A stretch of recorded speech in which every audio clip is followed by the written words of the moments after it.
Welcome back. Hey, my dear friends. Tonight's story starts with a loaf of bread that somehow counts as a love letter, three neighbors who refuse to keep their mouths shut, and a goat that witnesses more passion than you'll ever admit to.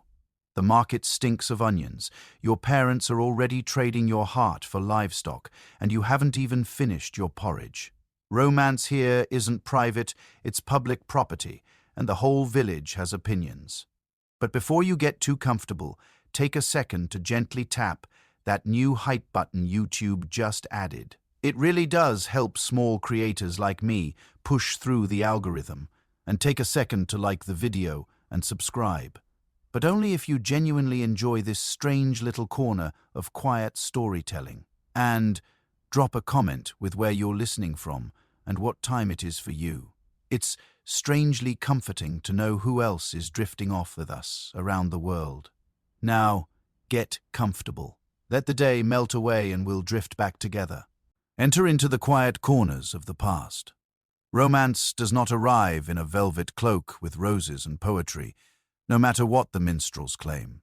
It arrives in the form of your aunt, loudly declaring at the village well that you and the miller's second cousin would make a fine match, provided neither of you freezes solid before Lent.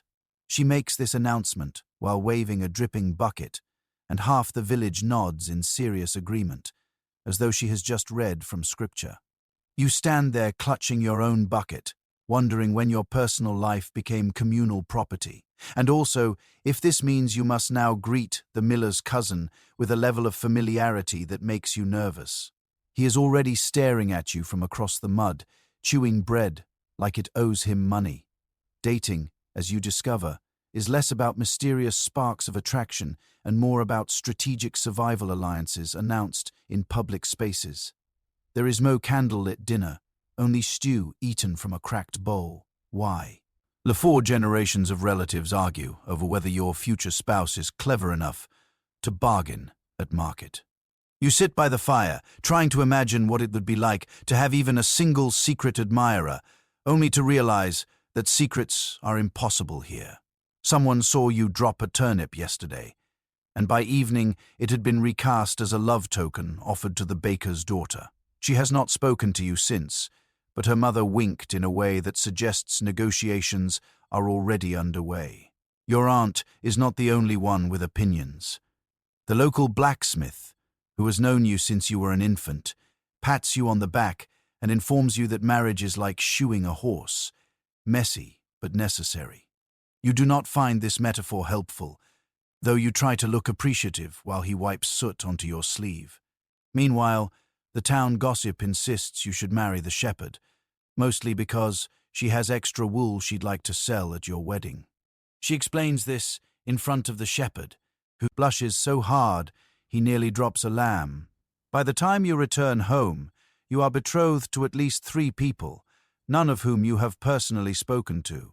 The chaos does not end there. Courtship in the Middle Ages is conducted not with longing stares across a ballroom, but with bartered favors and livestock negotiations shouted over the noise of pigs. You might think a flirtatious smile would be enough, but no. Someone's uncle wants to know if you can carry a sack of barley without collapsing, because strength in the fields is sexier than poetry. You try to practice looking mysterious while balancing a basket, but end up stepping into a puddle so deep it could drown a duck. The shepherd's cousin laughs and tells you it's endearing. You are not sure if this is flirting or if he simply enjoys seeing you wet and muddy. Everyone in the village considers themselves part of your love story, whether you want them to be or not. The baker shoves an extra roll into your hand and whispers that you should offer it to the miller's daughter, because nothing says romance like stale wheat. A child throws a stick at your head, declaring it a love dart from the butcher's son. Even the parish priest, who has sworn to remain detached from worldly affairs, hints in his sermon that pairing off before famine season is wise, lest anyone find themselves without comfort in times of scarcity. You cough loudly, but the entire congregation turns to glance at you and the shepherd at the same time, sealing a rumor you will never undo. At night, you sit by the fire and wonder what it would be like to choose your own partner without half the population weighing in. You imagine locking eyes with someone across a crowded marketplace, both of you suddenly aware of destiny's pull. Instead, reality offers you the sight of the tanner's apprentice tripping over a dog and landing face first in mud, followed by your aunt elbowing you and hissing, "He's strong. That one. Good teeth, too," you are fairly certain. In destiny is not involved. Still, there are moments that almost feel romantic. When you haul water from the well and your sleeve brushes against another's hand, your heart jumps, even if the hand belongs to someone's cousin who smells faintly of fish. When you carry firewood past the fields, you catch sight of a smile thrown your way, and for a moment you feel a warmth that has nothing to do with wool cloaks or heavy fires. But then someone's goat bleats, someone else sneezes, and the spell is broken by the sound of your aunt already telling two neighbors that wedding bands should be ready by midsummer. You learn quickly that courtship is less about stolen glances and more about surviving a communal sport. Your choices are debated like market prices. Every conversation becomes evidence, every glance recorded, every sneeze catalogued as a sign of affection. The sheep know more about your love life than you do. The cows judge silently, chewing cud in slow disapproval. Even the geese, please, are perpetually furious at existence, hiss at anyone who comes too close, as if guarding your honor with their wings. And so you stumble through your days, constantly nudged, whispered about, and paired off like items at a fair. You try to remember if anyone asked what you wanted, but it hardly matters. In the Middle Ages, love does not begin with your heart. It begins with your aunt's bucket of water, spilled words in the public square, and a village ready to write your romance for you, whether you approve or not. You go to bed that night with the faint suspicion that in this world, the true language of love is not poetry or song, but the loud, relentless chorus of neighbors insisting they know what's best, and tomorrow, without fail, they will begin again. Love does not strike you in candlelit halls or beneath soaring tapestries of knights and ladies. It strikes you in the village square, where a pig is wandering loose again, snuffling around the legs of a cabbage seller. You are carrying a bee. Bucket of turnips, the bucket heavier than your arms wish to admit, and you are already muttering prayers that none tumble out and roll away. Of course one does, bouncing cheerfully across the mud, like it has an appointment elsewhere. You lunge after it, trip over the pig, and collide with another bucket. This one not of turnips, but of suspiciously cloudy water, balanced in the hands of someone you have never properly seen until now. The water sloshes across your tunic, steaming in the cold air, and you are introduced in a manner less romantic and more aquatic. This is how you first meet the person who will occupy far too many of your thoughts. There are no heavenly choirs, just the grunt of a pig and the laughter of two children who have been following you all day in hopes you might fall into something. You blink, soaked, and see a face looking at you with the kind of startled concern that makes time wobble. Their brow furrows, lips part as though to apologize, but then you sneeze low. Oddly, because your nose has inhaled both smoke from a nearby fire pit and the faint odor of cabbage. The sneeze echoes across the square, and suddenly half the village is staring. It is important to know that in medieval times a sneeze is not just a sneeze. It is an omen, a sign, a possible message from the Almighty. People cross themselves. A goose honks in alarm. Someone whispers that you have just declared undying devotion through nasal expression.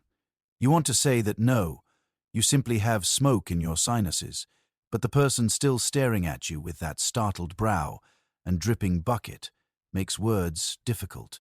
Their hand twitches as if they might offer to help, but instead they clutch the bucket tighter, cheeks flushed, as though embarrassed to have been caught participating in what the baker's wife is already calling a romantic baptism.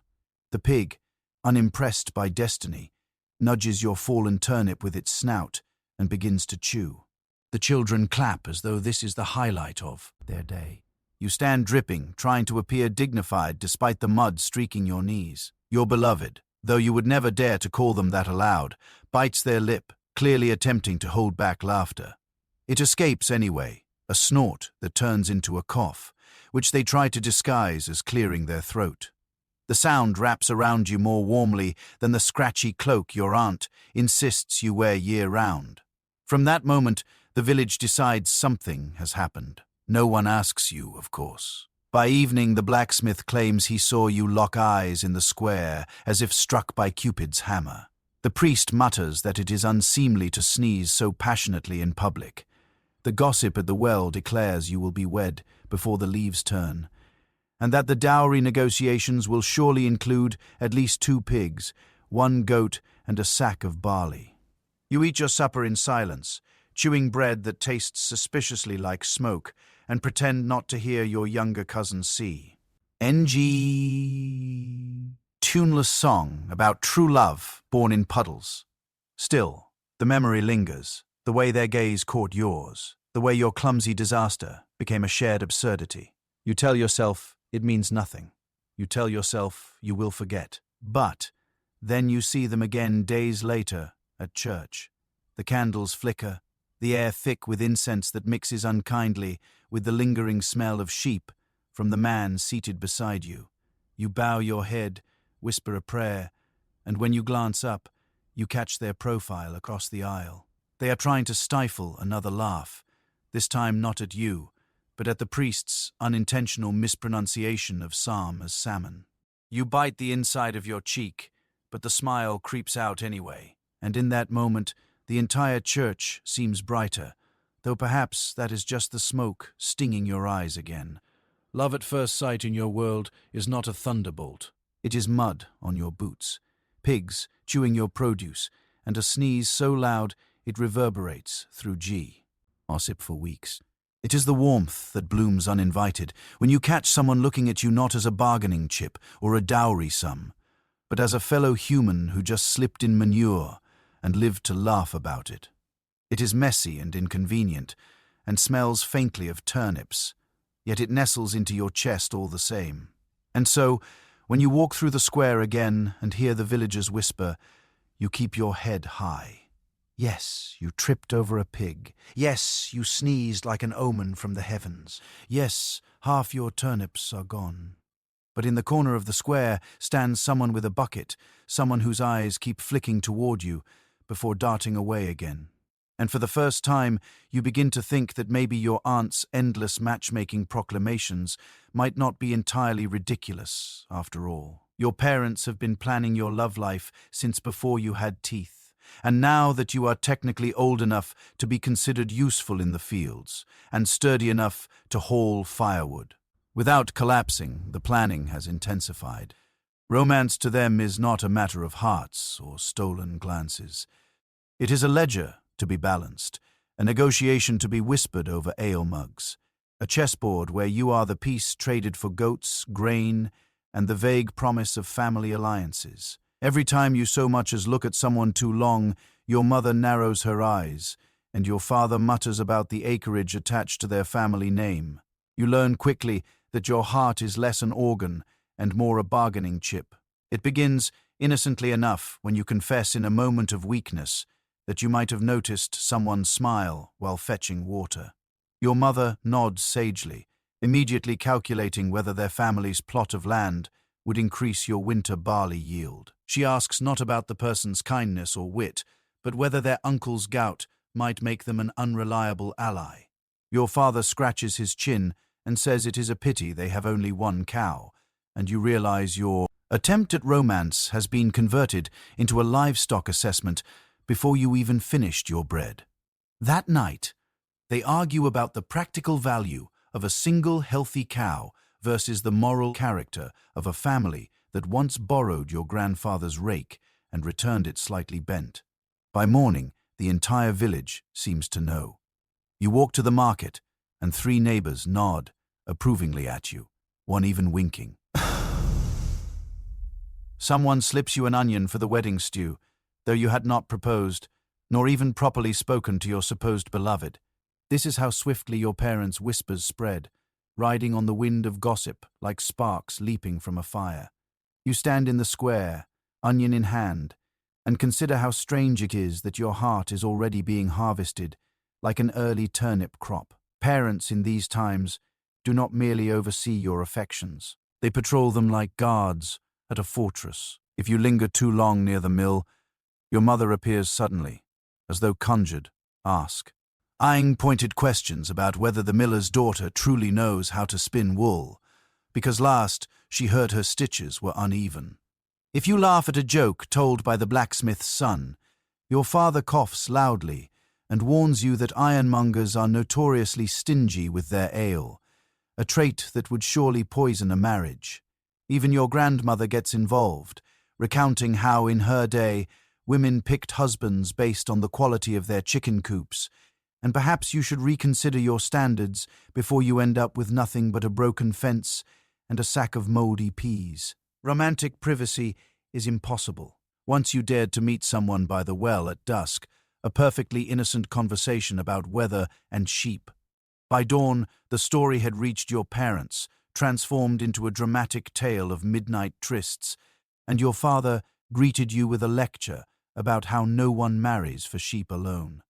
He then began a lengthy negotiation strategy about whether an extra acre of grazing land could be wrung out of the arrangement, while your mother nodded along, already envisioning grandchildren with strong arms and reliable scythes.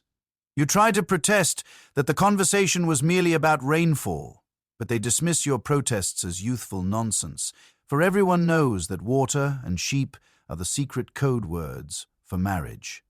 The strangest part is how casually they weigh your worth.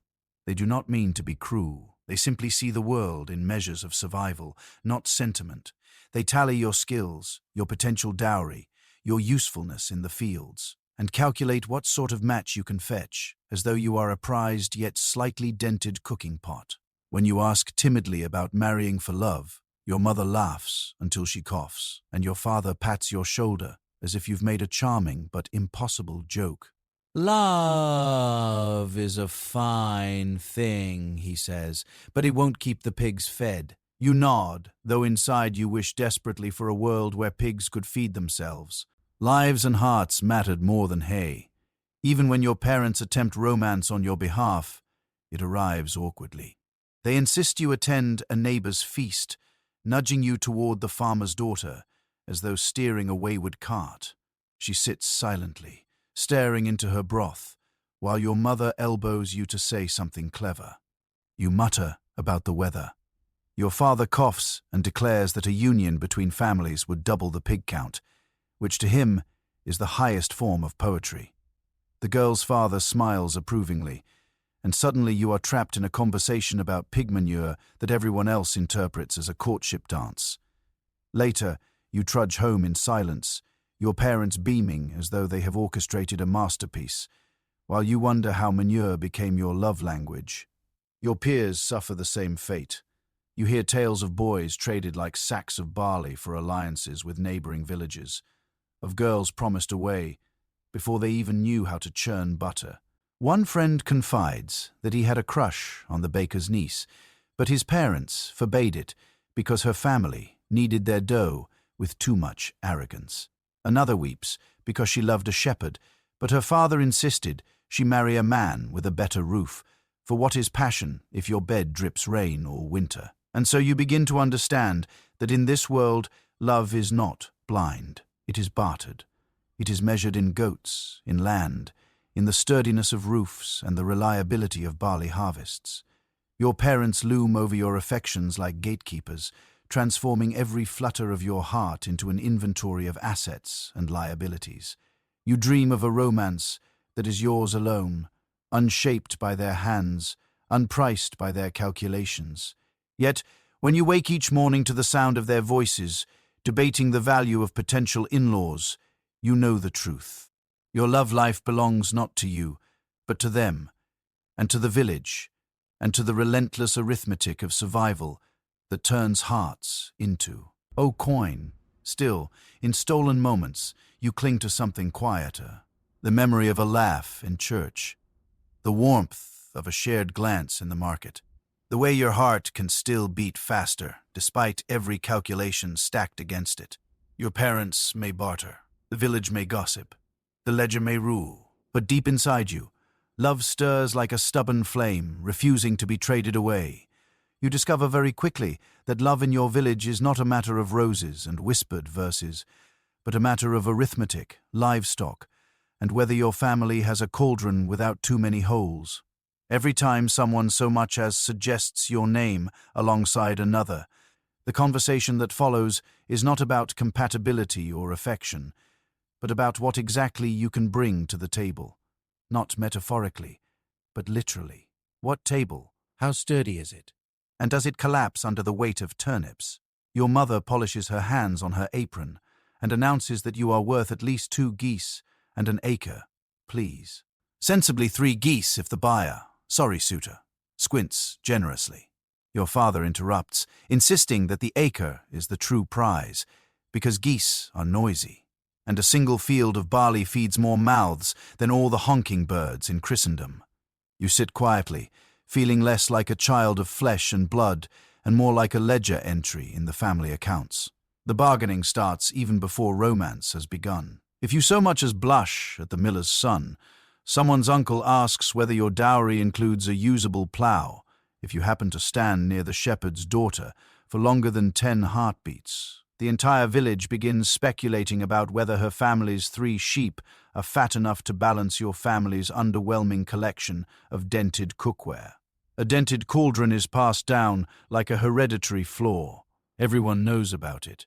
Everyone remembers who broke it, and everyone pretends it still boils stew evenly, though in truth it burns half and leaves the other half raw. Time marriage negotiations are hinted at. Someone always brings up the cauldron, sighing loudly, as if it were a permanent stain upon your romantic prospects. The real nightmare begins when the chickens enter the discussion. Chickens are currency in your world, and they die inconveniently in ways that ruin even the best-laid wedding talks. A promising match once withered when your family promised 2 hens, only for both to perish the night before, in what was politely referred to as an unfortunate candle accident. The smell lingered for weeks. The next morning, your parents trudged to the negotiations with nothing but a sheepish expression and the charred remains of feathers. Your intended family was not amused. Love, it seems, can survive mud, manure, and gossip, but not dead chickens. Then there are the donkeys. Everyone knows the value of a donkey cannot be overstated. A good donkey means harvest brought in before the rains, firewood hauled without breaking spines, water carried with, that fewer complaints. A bad donkey, however, is a nightmare, stubborn, spiteful, inclined to bite, and loudly braying at midnight when the village would rather be asleep. Your parents argue endlessly over whether you are worth a first-class donkey or merely the second-best one, the animal whose left ear droops and who occasionally collapses in the road for no reason at all. The distinction is crucial, for no one wants to tie their family to a household that only offers a donkey who sulks in puddles. You wish just once the discussions could be about whether you and your beloved enjoy the same songs or whether you both laugh at the same clumsy sheep. But no, instead, it is how many sacks of grain, how many jars of honey, how many goats, and for heaven's sake, will the goats stop eating the laundry before they are counted? One evening, as you overhear your parents and the blacksmith debating whether a small patch of turnip field adds sufficient value to your hand, you realize passion is era. Levant when stacked against tubers. The blacksmith leans forward, nodding gravely, and says that turnips rot quickly, while pigs are sturdier investments. Your father grumbles, but concedes the point. You stir your stew and wonder if any troubadour would dare sing about lovers torn apart by root vegetables. Sometimes the negotiations turn surreal. A neighbor once tried to sweeten a marriage bargain with an elderly goose that had not laid an egg in 2 years and bit children on sight. Another promised a small plot of land that turned out to be a swamp complete with mosquitoes the size of your thumb. And always hovering over the conversation is the silent pressure of reputation. If your dowry is too small, you risk being whispered about for decades, your name a cautionary tale about stingy matches. If your dowry is too extravagant, you risk being mocked for overpaying in the great market of matrimony. Love is never free. It is weighed, haggled, and measured until it is as bruised as the apple sold cheap at the end of the fair. And yet, in the middle of these endless calculations, you sometimes lock eyes with the person who has become the center of your quiet thoughts. You see them standing behind their parents, shuffling their feet, looking as weary of the bartering as you are. Their cheeks flush when someone mentions the second-best donkey, and they glance at you with a wry smile that suggests you are both prisoners in the same absurd play. For a moment, the goats, the acres, the dented cauldron, all of it fades, and you are just two souls caught in the crossfire of generations who believe survival is the only true romance. The moment is brief, interrupted by a loud cough and the fresh arrival of a neighbor, determined to argue about whether the geese should be delivered alive or already plucked. But it lingers in your chest like an ember refusing to die. So you endure the negotiations, the dead chickens, the endless debates about donkeys and dented pots. You nod when N told you are worth precisely 3 sheep and half a pig, though you wonder how one divides a pig in matters of love. You smile politely when someone jokes that the second-best donkey will keep you humble, though inside you ache for something freer, less transactional. And in the quiet of night, when the house is still, and only the distant hoot of an owl keeps you company, you let yourself imagine a world where you could marry for laughter, or for kindness, or for the way your beloved's eyes caught the firelight. But morning always comes, and with it the reminders that in your world hearts are priced like livestock, and nothing kills passion faster than a bargaining table cluttered with feathers, mud, and a donkey no one truly wants. You quickly learn that there is no such thing as privacy when it comes to matters of the heart. Every glance, every awkward smile, every unfortunate stumble is seized upon by the village and reinterpreted into an epic tale of romance, scandal, or both. Why? Or might think you are capable of walking through the market without incident. But the moment your eyes meet someone's for half a heartbeat too long, 3 people nod knowingly, 2 start whispering, and by sundown, the blacksmith's wife swears she saw you exchange vows beside the carrot stall. You would deny it, but it hardly matters. The story is already louder than your protest. And besides, the carrot seller is telling everyone that she personally provided the bouquet. It is worse near the well, the epicenter of all rumors, where buckets clang, water sloshes, and secrets are ladled out as generously as the water itself. You sneeze once, a perfectly normal sneeze brought on by dust and the faint odor of damp hay, and suddenly half the village decides you sneeze directly into a binding promise. Someone claims the sneeze was an omen. Someone else swears it sounded like your beloved's name, and before you know it, you are congratulated on an engagement you never actually agreed to. Well becomes less a place to quench thirst and more a stage where your respiratory system dictates the trajectory of your romantic future. Festivals are no better. You might hope that dancing around the maypole or juggling apples at the harvest fair would be innocent distractions, but instead they become public displays of desire dissected by onlookers with the precision of surgeons. If you dance a little too close to someone, the entire village hums like a hive, buzzing about the undeniable connection. If you laugh too loudly at a poorly timed joke, the baker's apprentice insists that you are clearly smitten, while the butcher claims he heard wedding bells already. Even when you trip over your own feet, which is often, it is recast as a romantic stumble, proof that love has you dizzy. You want to tell them you were simply clumsy, but in this village, clumsiness and courtship are indistinguishable. The children, of course, are the worst. They trail you everywhere, eager to catch a GL. Impsy of anything they can shout across the square. A simple exchange of bread for coins is turned into a serenade, a moment of shared laughter exaggerated into a scene of passion. They chase you with sticks, calling them love arrows, and when you swat them away, they shriek that you are denying Cupid. You once made the mistake of helping someone carry firewood, and by evening every child was singing a tuneless ballad about your impending marriage, complete with sound effects imitating goats.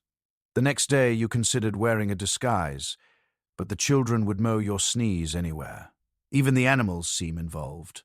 The geese honk disapprovingly if you stand too close to someone.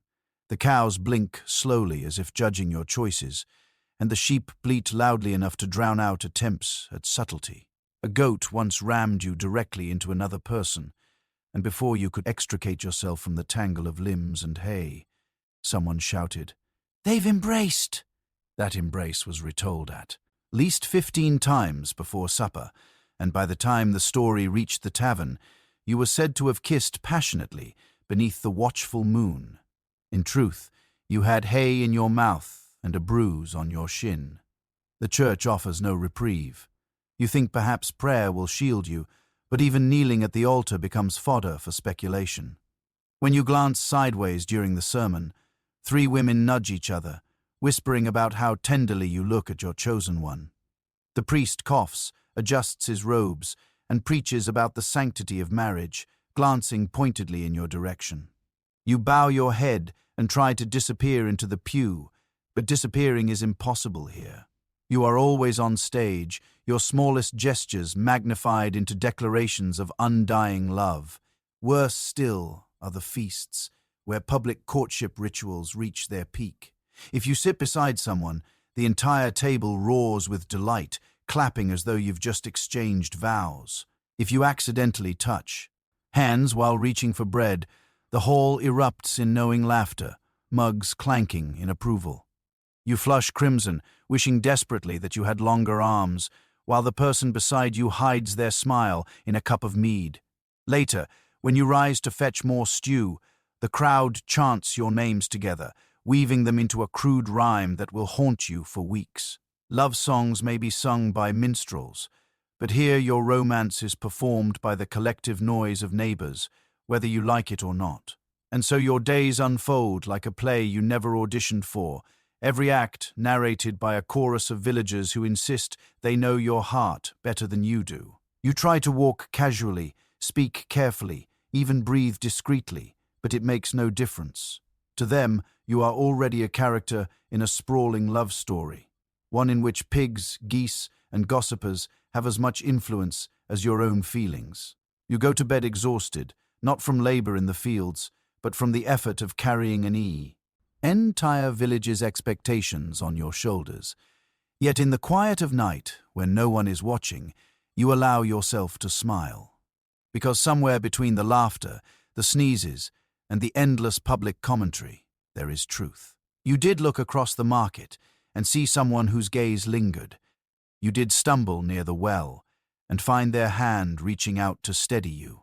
The village may shout, invent, and exaggerate. But beneath all the noise, there is something softer, something only you and they truly understand, even if everyone else insists on turning it into a festival. Church is supposed to be a place of solemnity, repentance, and murmured prayers.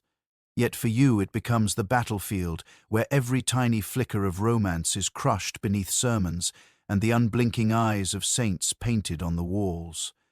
You shuffle into the pews each week, trying to sit far enough away from the person who occupies your thoughts, but not so far that the absence looks suspicious. Inevitably, too, the priest drones on about the dangers of lust, his voice echoing off the cold stone while you stare at the back of your beloved's head and wonder if admiring the curl of hair on their neck is a mortal sin. Judging by the priest's tone, it is. According to him, nearly everything is.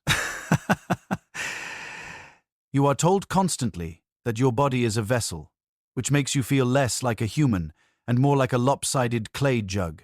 The sermons are filled with warnings that so much as brushing hands outside marriage will invite eternal damnation, plagues, or at the very least, a bad harvest. Once in a daring moment, your fingers brushed against another's while passing a hymnal sheet.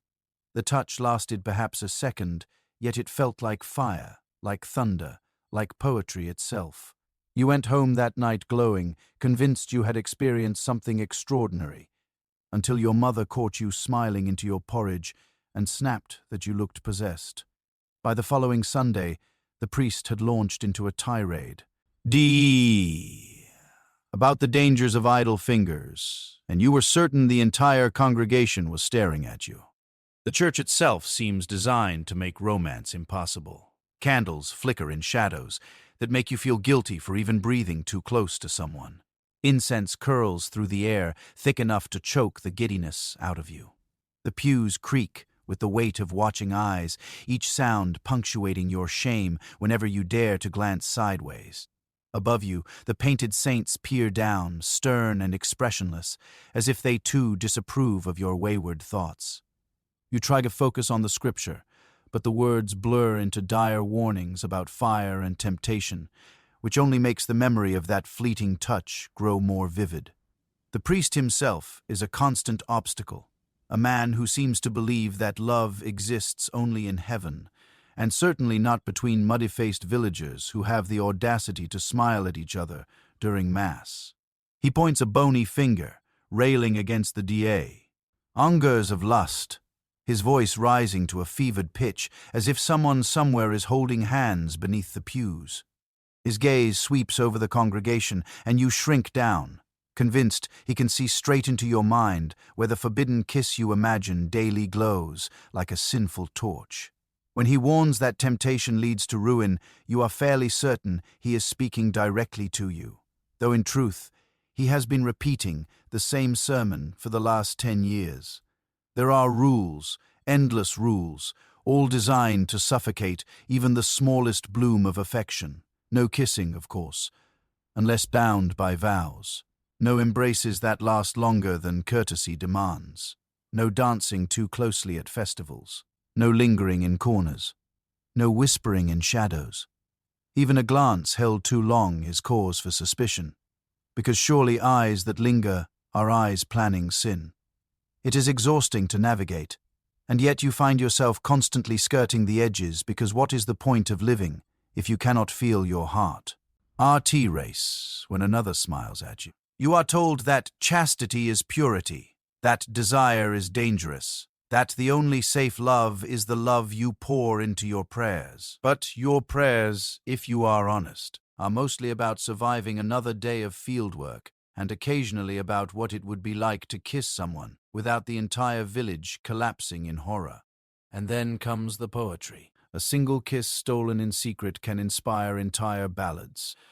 Troubadours, those meddling bards with their lutes and their exaggerated rhymes, will craft songs about two lovers who barely grazed lips in a loft before fleeing at the sound of approaching footsteps. The song will spread faster than fire, sung in taverns, repeated at markets, until the supposed lovers cannot so much as buy onions without hearing their own tales sung back at them. You envy those songs and dread them at the same time. They make kissing sound like a holy act, yet the consequences of being caught would be anything but holy. A single. The kiss can elevate you into legend or drag you straight into confession, where you will mumble apologies while the priest sighs, as if you've single-handedly doomed the entire village. And still, despite the weight of sermons and the ever-present threat of eternal damnation, you crave those small rebellions. A glance held a little longer than it should be. A smile exchanged when no one is looking. A moment when your shoulders brush in the crowded pews and neither of you pulls away. These become treasures more precious than gold, more thrilling than any feast. You clutch them in your memory, polishing them like gems, replaying them when you lie awake at night. They are proof that love can survive even under the crushing stone ceiling of the church, even beneath the disapproving eyes of saints, even in the shadow of eternal punishment. One evening after Mass, you linger too long by the door. The cold air rushes in as people file out, and you find yourself standing close enough to someone that your cloak brushes theirs. No words are spoken, but the closeness hums with possibility. Then the priest coughs loudly, and you spring apart like children caught stealing honey. You hurry home, cheeks burning, the fear of hellfire chasing you down the muddy lane. But the memory of that brush of cloaks lingers, sweet and dangerous. You whisper a prayer before bed, not for forgiveness, but for the chance to feel it again. This is the complication of love in your world. Every heartbeat is weighed against sin, every kiss against damnation. Yet the more forbidden it is, the sweeter it becomes. And while priests may thunder and saints may glare and mothers may warn, you carry your secret hopes like smuggled treasures, hidden but unyielding. For though they tell you love is peril, you cannot help believing it might also be salvation. You have been told that words can stir the soul, that poetry can capture hearts, that lovers in far-off courts woo one another with verse so beautiful it be, rings nights to tears. What no one tells you is that parchment is expensive, ink smudges at the worst moments, and your Latin is so questionable that even the local goat looks offended when you practice aloud. Still, you are determined. You cannot serenade without attracting the attention of every gossip within 10 miles. You cannot meet privately without an entire flock of chickens bearing witness. But a letter. Yes, a letter might slip past the noise.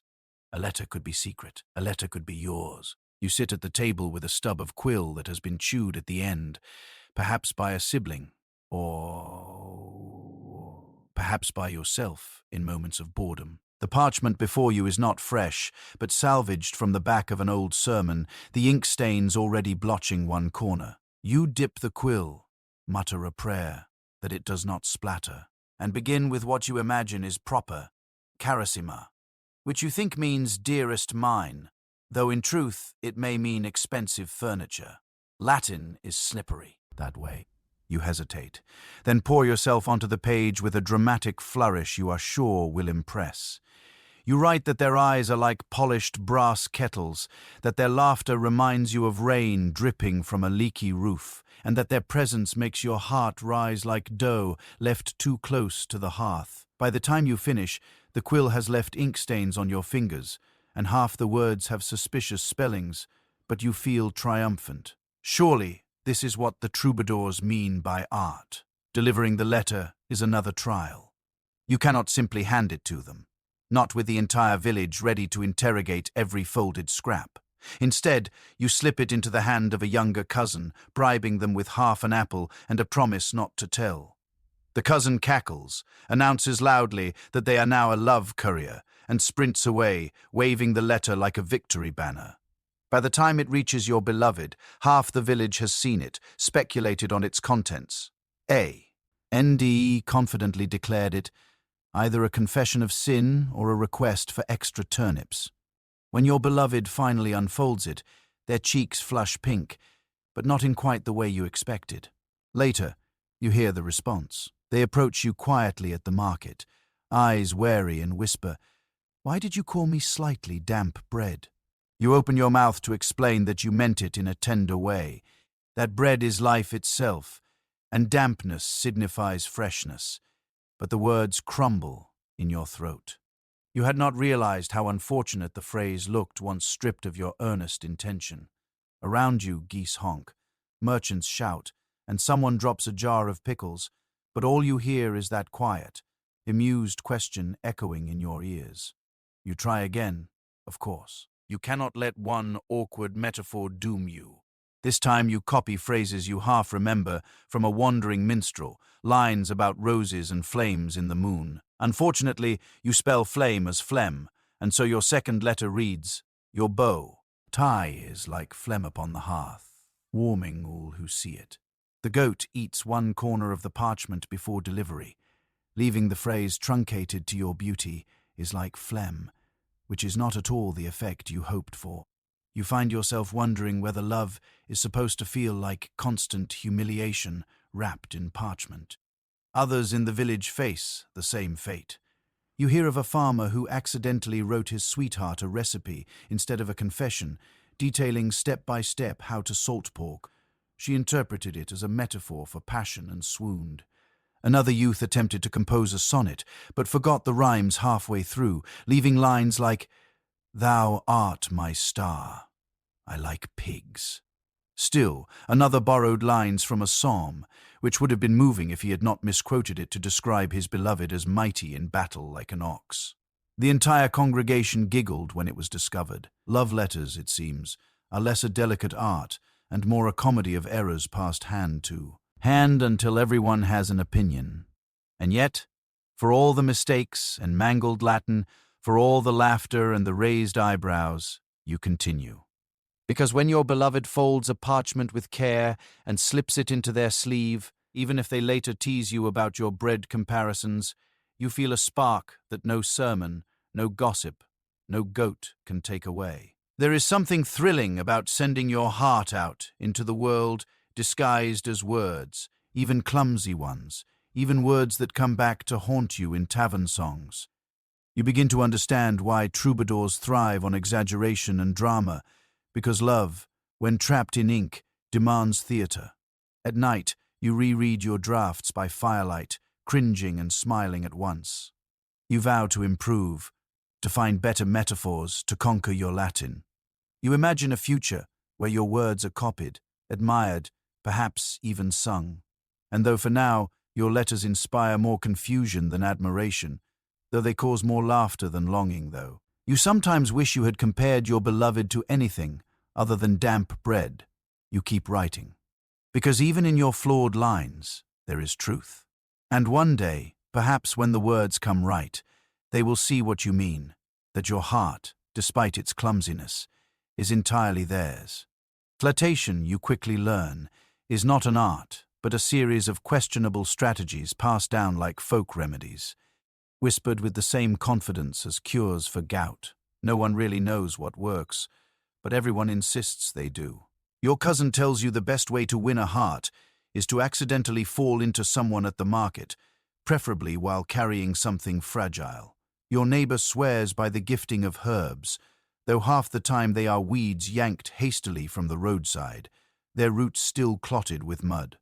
A traveling minstrel insists that the truest form of courtship is music, though his idea of music is wailing beneath windows until bread crusts are hurled at his head. These are your options. You must choose wisely, or at least survive the embarrassment. The tripping method is common enough that the village square might as well be a stage for constant pratfalls. You try it once, feigning a stumble near the well, hoping your beloved will reach out to steady you. Instead, you collide with a barrel of eels which overturns spectacularly, sending the creatures writhing across the cobbles. Children shriek with glee. Old women shake their heads, and your beloved laughs so hard they nearly choke on an apple. You crawl away, slick with eel slime, uncertain whether you have advanced romance or simply become part of a new cautionary tale. The next morning, someone paints a crude picture of you holding hands with a fish on the tavern wall, and the laughter lasts until winter. The herbs are no safer. You gather a bundle of what you believe to be wild thyme, tie it with twine, and present it with trembling hands. Your beloved smiles politely, though their brow furrows at the pungent smell.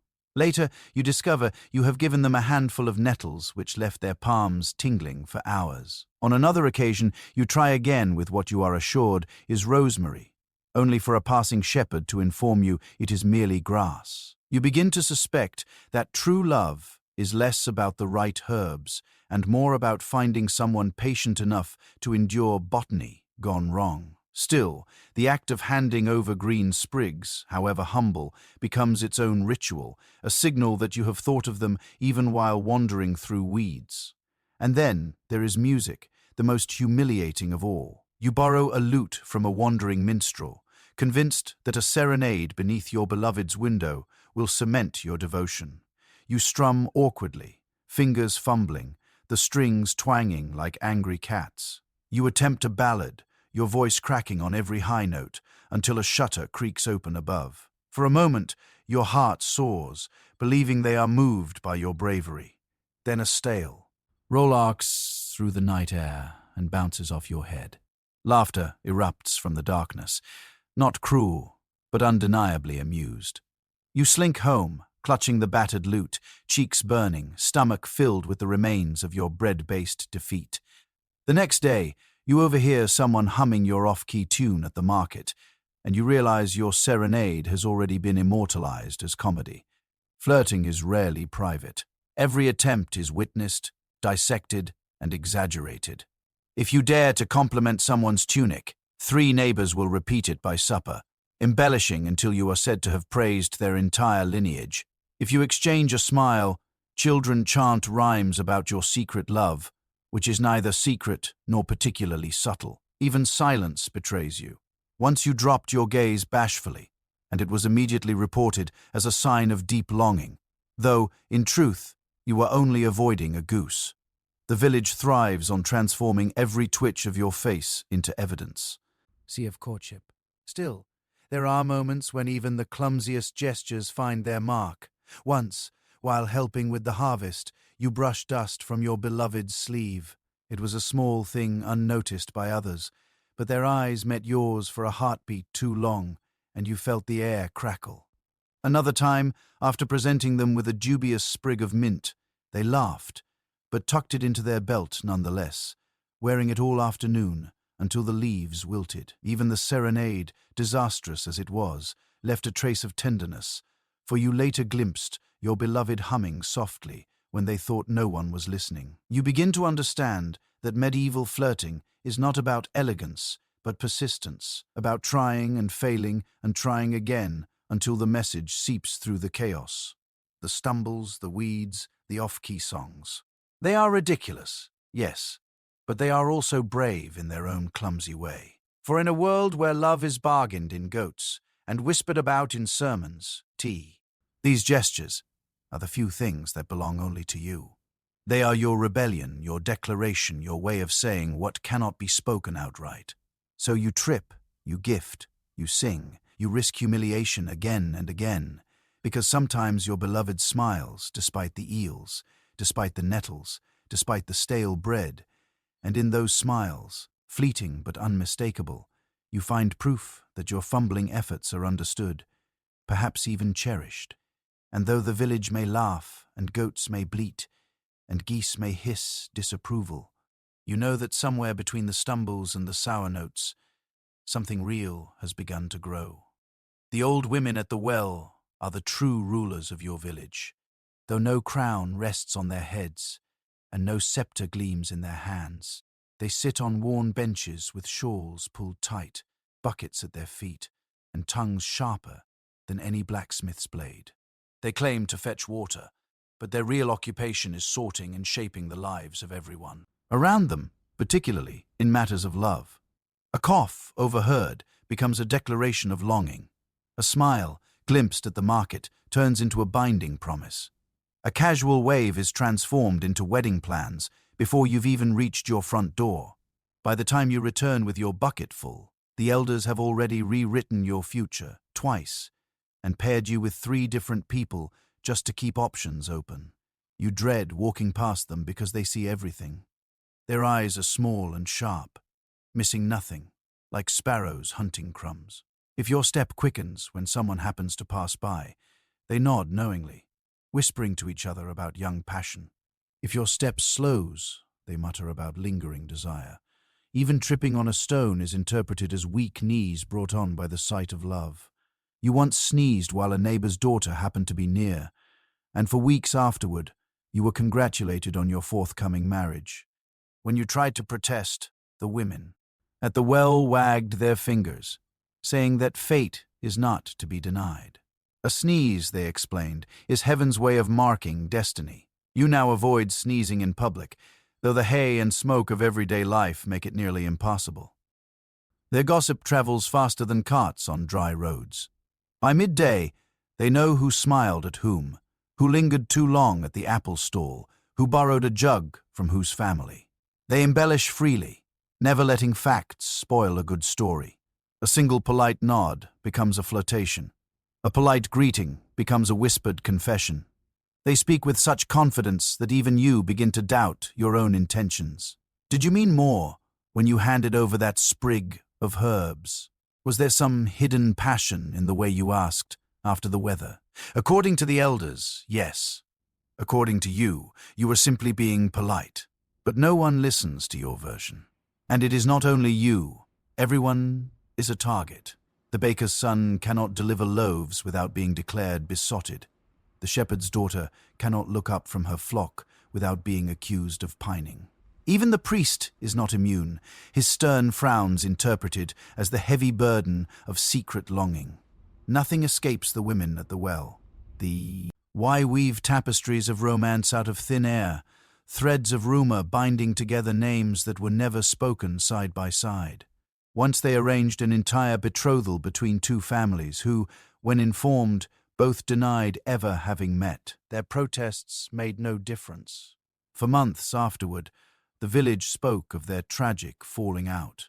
Their meddling takes on ritual form. They lean together, whispering, cackling, stirring their buckets with unnecessary vigor, as if the water itself needs to hear the news. When you walk past, they call you over, demand to know where you are going, who you are seeing, why your hair is combed differently, and whether your tunic is cleaner than usual. No answer satisfies them. A denial is treated as proof. Silence is taken as shyness. Protest is considered passion. You cannot win. They pat your arm knowingly, exchange glances, and announce to the air that the young never understand their own hearts. Then they proceed to explain your heart to you with alarmy. NG detail, complete with plans for your wedding feast. The feasts, of course, are their favorite invention. They speak as if they already see the tables laid out, the stew steaming, the ale flowing. They describe who will bring what dish, how many geese will be roasted, which musicians will play. They argue over details, sometimes loudly, as though the wedding were real and imminent. You listen in horrified fascination as your supposed marriage is planned down to the last turnip pie, wondering when you lost control of your own life. When you attempt to interrupt, they wave you off, assuring you that young people never know what's best for themselves anyway. Their certainty is ironclad. To argue with them is to argue with the weather. Yet for all their meddling, there is a strange comfort in their chaos. Beneath the exaggerations and the relentless matchmaking lies a kind of care. They want every young person paired, settled, secure, before winter sets in. Their methods may be ruthless, their gossip merciless, but in their own way, they believe they are ensuring survival. Love to them is not fragile poetry, but practical necessity. And if that means inventing a romance out of thin air to nudge two people together, so be it. They have lived long enough to see famine and war, and they know that sometimes happiness must be manufactured, pushed into existence by sheer insistence. Still, you wish they would not invent quite so much about you. The latest story claims you were seen walking hand in hand by moonlight, though in reality you were chasing a runaway goat while your supposed partner shouted encouragement from a distance. The goat was caught, the story was not. Now the village whispers about your romantic midnight stroll, and no amount of protest will erase it. You have resigned yourself to the fact that in the eyes of the women at the well, you will always be in love, engaged or heartbroken, depending on what story they prefer that day. And so you carry your bucket, nod politely, endure their knowing smiles, and move through a world where your private feelings are never truly yours. You wonder if you will one day join them, shawl wrapped tight, eyes sharp, inventing futures for others with the same conviction.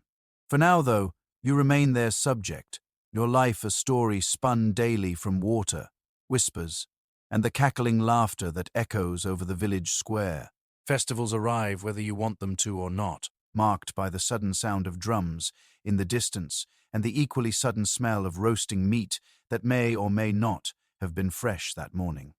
The whole village pours into the square as though fun is a requirement, and perhaps it is, because nothing draws people together like the promise of ale and the illusion of cheer. You are pushed along in the crowd, stumbling over discarded cabbage leaves, while children run in circles with painted faces already sticky with honey cakes. It is here, in this chaos of mud, music, and overcooked pea, wise that courtship is expected to thrive, though more often it collapses spectacularly. You spot your beloved near the stall where meat pies steam ominously, the crusts flaking in a way that suggests both delight and danger.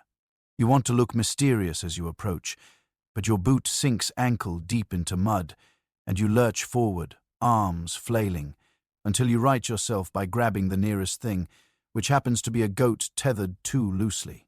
The goat bleats in protest, your beloved laughs, and already you feel both mortified and strangely alive. Perhaps this is the essence of festival romance. Humiliation performed in public with just enough charm to be forgiven. Around you, games unfold with noisy enthusiasm. Men wrestle in the mud while women shout wagers, their voices louder than the musicians. Cabbages are rolled down makeshift tracks, some veering wildly into the legs of spectators, others splattering apart in wet explosions. Children scream with joy. Adults pretend to be impressed. And you stand there pretending that your heart isn't thudding because your beloved has just joined the cabbage rolling line. They bend to set their cabbage, the crowd cheers, and you realize with horror that if they win, the victory will be remembered as a feat of skill. But if they lose, you will laugh too hard, and your affection will be revealed to everyone. You clap politely, your smile forced, while silently praying to every saint you can name that the cabbage rolls straight. It doesn't. It careers sideways into a dog which takes off running with the vegetable in its jaws, chased by children and cheered by half the village. Your beloved shrugs and grins, and somehow you love them more for the loss.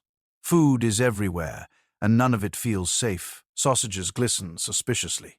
Pies ooze fillings of uncertain origin, and cups of ale slosh in hands, already unsteady from too much merriment. Someone presses a cup into your palm and insists you drink, though the taste suggests it was brewed last year in a bucket forgotten behind the tavern. Your beloved accepts a pie, steam curling from its cracked crust, and you try to look brave while biting into your own. The filling burns your tongue, sticks to your teeth, and tastes vaguely of onions and regret. Yet you smile because they are smiling too. And that is how festival romance works. Shared suffering disguised as pleasure, endured because everyone is watching. Music blares from lutes and drums, not quite in harmony, but loud enough to disguise the flaws. Dancing begins, a wild circle of stamping feet and clapping hands.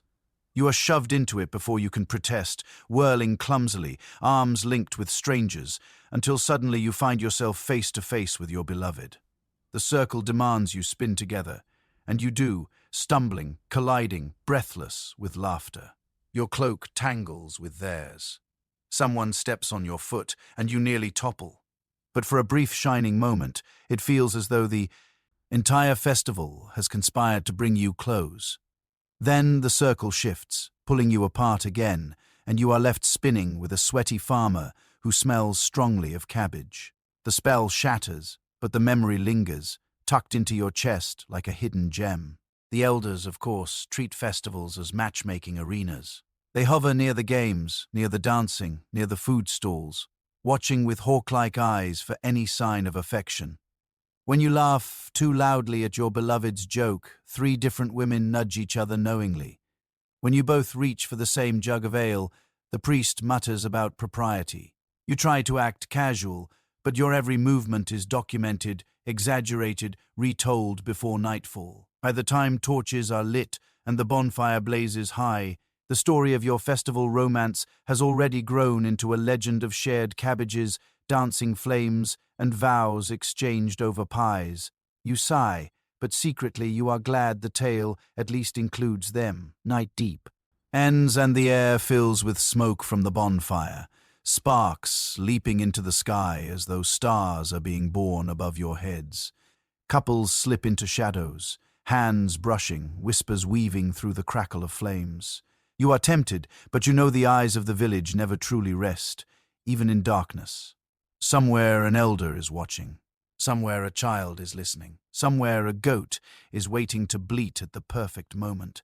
Still, you linger near the fire's edge, feeling its heat and theirs, shoulders close enough that the world feels narrowed to just this small glow of possibility. Festivals end as they always do, with spilled ale, scattered cabbage leaves, songs sung too loudly, and hearts left wondering what was real and what was performance. You walk home muddy, your stomach unsettled from questionable pies, your ears ringing with half-tuned music. And yet you carry with you the memory of laughter shared, of cloaks brushing in the dance, of eyes meeting across smoke and firelight. HT. It is not subtle. It is not private, but it is yours. In a world where every glance is judged and every whisper repeated, the clumsy magic of festivals may be the closest thing to romance you will ever claim. You do not dress for romance in your world. You dress for survival and hope that somewhere in the layers of wool, dirt, and goat hair, attraction can still be coaxed into existence. Your tunic itches against your skin, no matter how many times it is washed, which is not often, and your hose sag around the knees like deflated wineskins. The shoes you wear are mismatched, one handed down from an older cousin, the other acquired through a trade for onions, and they squeak in the mud like small dying animals. And yet you stand before your beloved in the village square, shoulders back, chin high, pretending that you are radiant, heroic, and not currently giving off the faint but undeniable scent of turnips. The elders insist that clothing is a reflection of one's soul, which is unfathomable. Runate, because your cloak is patched so many times, it resembles a quilt assembled by a drunk. The thread that binds it is mismatched in color, bright red stitching running through brown cloth, so every repair screams for attention. You tell yourself it adds character, that it proves you have survived hardship, but in truth, it makes you look like you were attacked by an impatient tailor. Your belt is a piece of rope fraying at the ends, tied in a knot you can never quite undo. Still, you tug it tight and hope your beloved interprets the look as rugged rather than ragged. Everyone is equally unfortunate in their attire, which is the only mercy. Your beloved wears a tunic that might once have been green, though it is now faded into a color best described as swamp with aspirations. Their shoes are caked with mud, and one is patched with a scrap of fur that looks suspiciously like it was stolen from a dog. Their cloak is stiff with last winter's smoke, and when they move too quickly, it leases the faint aroma of burnt cabbage, and yet you find them breathtaking. Proof that love is not about appearance, but about the way someone smiles when they catch you staring. Seduction here requires imagination. A mud stain on your sleeve is not filth, you explain with pride, but a battle scar earned in heroic toil against the elements. The tear at your knee, evidence of bravery in the cabbage fields. The goat hair clinging to your cloak, a token of your noble work tending livestock, not as it truly was, the result of being shoved into a fence by an angry buck. You deliver these explanations with straight-faced dignity, hoping your beloved hears gallantry instead of excuses. They nod, amused, perhaps even charmed, because they too are inventing stories about their stains. Hair is another battlefield. You wash it only when the river is warm enough, which is seldom, and in between it gathers grease and hay, until it looks less like hair and more like a nest. Combs are rare, so tangle. Are handled with fingers, producing results that could only be described as sculptural. To tame the mess, some smear goose fat into their locks, claiming it adds shine, though in practice it mostly adds smell. You try it once, sitting proudly in the sun, but within moments flies buzz around your head, like you are a feast. Your beloved, passing by, swats them away gently, and you decide never to repeat the experiment. Still, you notice later that they braided a ribbon into their own hair, a scrap of faded cloth that brightens their face, and your heart lurches. It proves that even amid dirt and grease, small acts of beauty still matter. Jewelry, when it appears, is always strange. A necklace of teeth from rabbits caught last winter, a brooch hammered from a bent spoon, a bracelet strung with dried beans, rattling faintly with each step. You once carved a heart into a piece of wood and tied it to a cord, presenting it with the solemnity of a knight offering treasure. Your beloved laugh. But they tied it around their wrist anyway, and you felt taller than any nobleman in silk. True love, it seems, is not measured by gold, but by the willingness to wear beans proudly because they were given by someone who stumbled through the effort. Festivals magnify the absurdity. Everyone arrives dressed in what they believe to be their finest, which usually means slightly less mud and slightly fresher goat hair. Tunics are scrubbed in cold water until the colors fade entirely. Cloaks are brushed with twigs to remove stubborn clumps of straw, and shoes are polished with whatever grease can be found. The result is a parade of villagers looking almost identical to how they appear every other day, except with slightly redder hands from scrubbing. Yet the air is thick with pride, with the belief that they have transformed into figures worthy of admiration. You too feel it, striding with as much grace as your rope belt will allow, convinced for a moment that your patched cloak is Riga. And when your beloved looks at you, their eyes crinkling with something warmer than mockery, you almost believe it. In the end, fashion in your world is not about finery, but about endurance.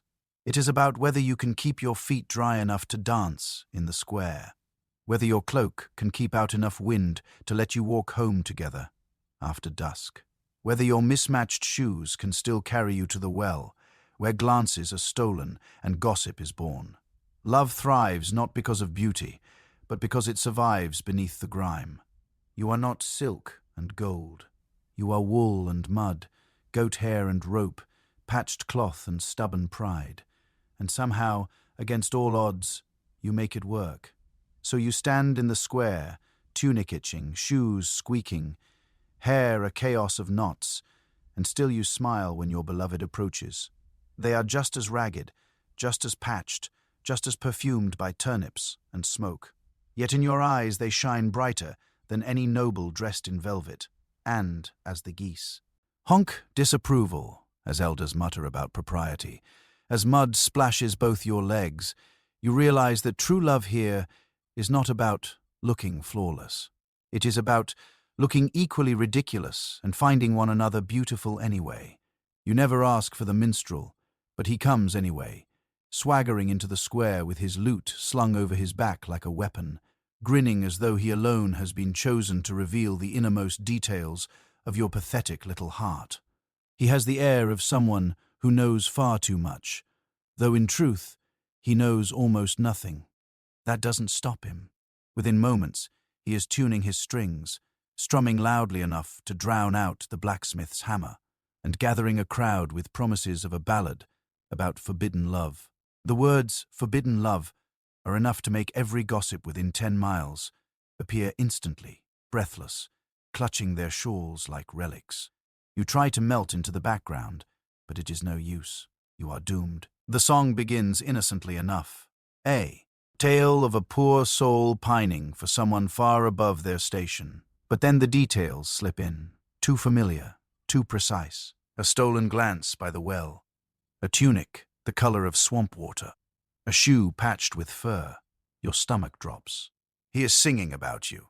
Worse, he is singing badly, his voice wobbling like a goat attempting opera. Every rhyme is strained, every metaphor absurd. And yet, the audience leans forward, enchanted, because nothing delights them more than hearing love reduced to poorly structured couplets. Love, dove, above, glove. The words tumble out again and again until you want to scream. There is no glove in this story, nor any dove. Yet he insists, forcing them into every verse like a farmer cramming turnips into a sack too small. Your beloved shifts uncomfortably, eyes darting between you and the minstrel, as though deciding whether to laugh or hide. You attempt to look stoic, but your ears burn, and each time the word dove echoes across the square, you feel as though Ono, the piece of your dignity, flutters away. Children dance around the minstrel, clapping, chanting along to the rhymes. Elders nod sagely, whispering about destiny, though their whispers are louder than the song. A dog howls in painful harmony, which only adds to the performance. You stand frozen, hands clenched, wondering if love itself can die from sheer embarrassment.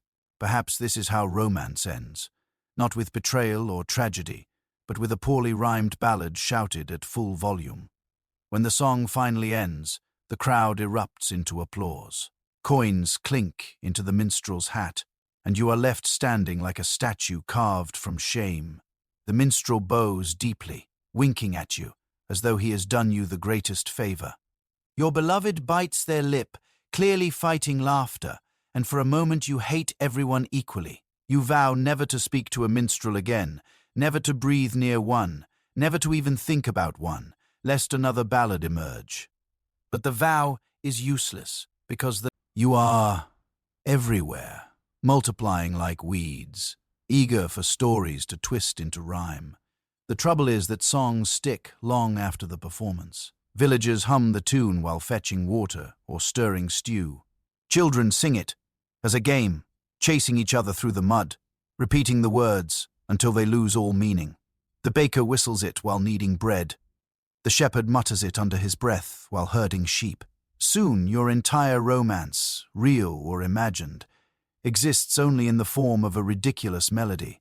You find yourself humming it too against your will, cursing as the words love, dove, glove slip from your lips while you try to sleep.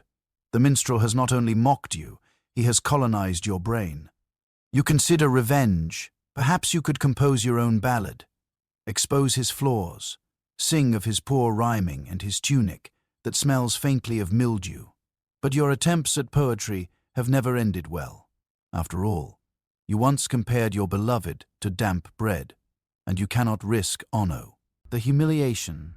You resign yourself to enduring the torment, praying that another scandal arises soon, one juicy enough to replace your song in the village memory. And yet, despite the suffering, part of you thrills at the attention. To have your love sung aloud, however clumsily, is to have it made real. It is no longer a secret flicker hidden in stolen glances. It is a flame blazing in the open, undeniable. Your beloved cannot pretend not to know, not after hearing verse after verse about the way you tripped near the well just to catch their eye. They cannot claim ignorance when the entire village now sings about your longing. The minstrel, in his infuriating way, has given you a kind of certainty. Love has been declared, even if not by your choice. Later, when the square is empty and the torches burn low, you find yourself walking beside your beloved. The silence is heavy, broken only by the creak of wagon wheels in the distance. At last they laugh softly, shaking their head and say, "I've never been compared to a glove before." You groan, but their laughter is not cruel. It is warm, almost fond. For a moment, you see the humor too. Perhaps, you think, if love can survive being rhymed with dove 27 times, it can survive anything.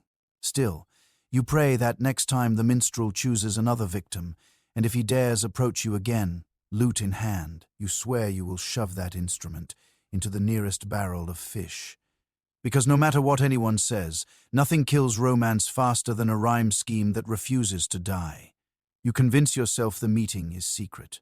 But the truth is, nothing in a village ever stays hidden for longer than it takes a goose to waddle across the square.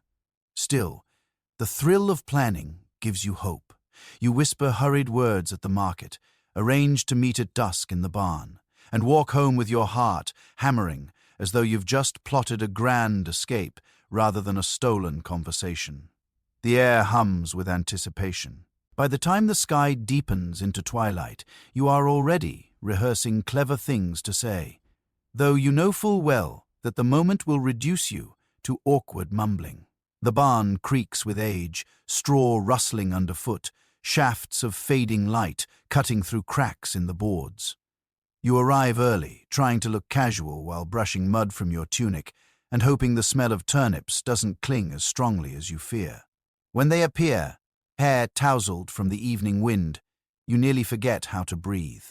The world narrows to this one place, this one moment, and you allow yourself to believe that no one knows, that you and your beloved are cloaked in invisibility.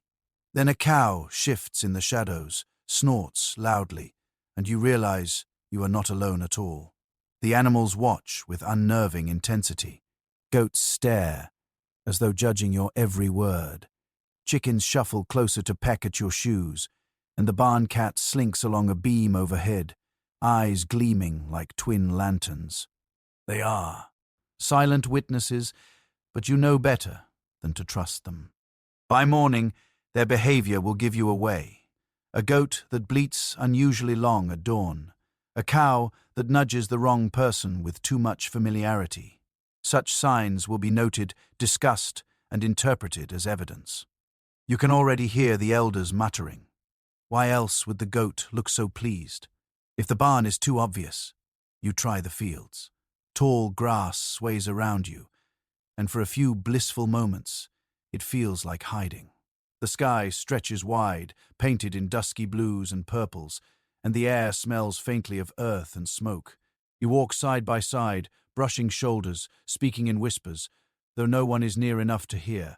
But soon enough, someone always passes by. A shepherd returning late, a child chasing a runaway chicken, a cart creaking along the path. They all glance at you with raised brows, and by morning the story will spread. Not about the grass, not about the sky, but about how you lingered too long to see. Lose, as though the whole field had been planted just to host your scandal. Bridges are no safer.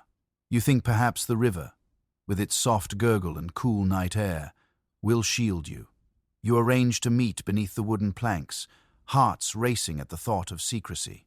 But rivers are popular at dusk, and it seems every soul in the village decides they too must fetch water at the exact moment you arrive. Buckets thud, voices echo, and before long someone peers over the edge of the bridge and spots you both standing below. The whispers start before you even leave, traveling faster than the river's current, until by dawn the tale has grown into a full saga involving vows, kisses, and possibly a wedding planned by moonlight. You sigh because the truth that you merely exchanged awkward compliments and shivered in the cold is never as exciting as the story others will tell. Even when you try the woods, slipping past the last cottages into the shadows of trees, secrecy proves impossible. Every snapping twig feels like a trumpet announcing your whereabouts. The owl hoots as if calling witnesses, and inevitably you stumble upon someone gathering firewood or searching for mushrooms, who stares at you knowingly before hurrying home to spread the tale. You might as well carry a banner reading "Romantic Rendezvous Happening Here." Privacy is a concept the village refuses to acknowledge, preferring to weave itself into every corner of your life, until even your quietest moments are communal property. The gossip grows larger with each retelling. A brief meeting by the barn becomes a passionate embrace. A shared walk in the fields becomes a moonlit declaration. By the time the tale reaches the ears of the women at the well, you are apparently already betrothed, your dowry negotiated, your future children named. The accuracy of these accounts matters little. What matters is that the entire village now carries your secret, which is no longer a secret at all, but a communal project speculation and embellishment. And yet, despite the exposure, despite the laughter and knowing looks, you continue to seek these meetings. There is something irresistible about the risk, about carving out a moment that belongs only to the two of you, even if cows and goats insist on sharing it. The knowledge that others will find out does not diminish the thrill of the hush, the closeness, the brush of fingers beneath the hay. You begin to understand that secrecy is not about hiding from the village. It is about pretending for just a little while that you can. One night, as you part beneath the bridge, footsteps crunch above and you freeze. But instead of hurrying away, you linger, smiling at each other in the shadows, daring the world to see. Because by now, you know they will see anyway. They will twist it, retell it, laugh about it. But here, in this stolen fragment of time, their stories cannot touch you. The river murmurs. The night closes in, and for a heartbeat, the secret is why. Hours. No matter how loudly the cows will gossip come morning. The village is small, the winters are long, and the number of eligible singles can be counted on one hand, even if two of the fingers are missing from an unfortunate scythe accident. Love here does not bloom like a meadow of endless choices.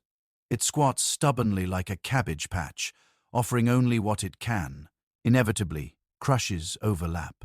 You glance shyly at someone across the well, only to discover that your neighbor has already carved their initials into a tree alongside theirs.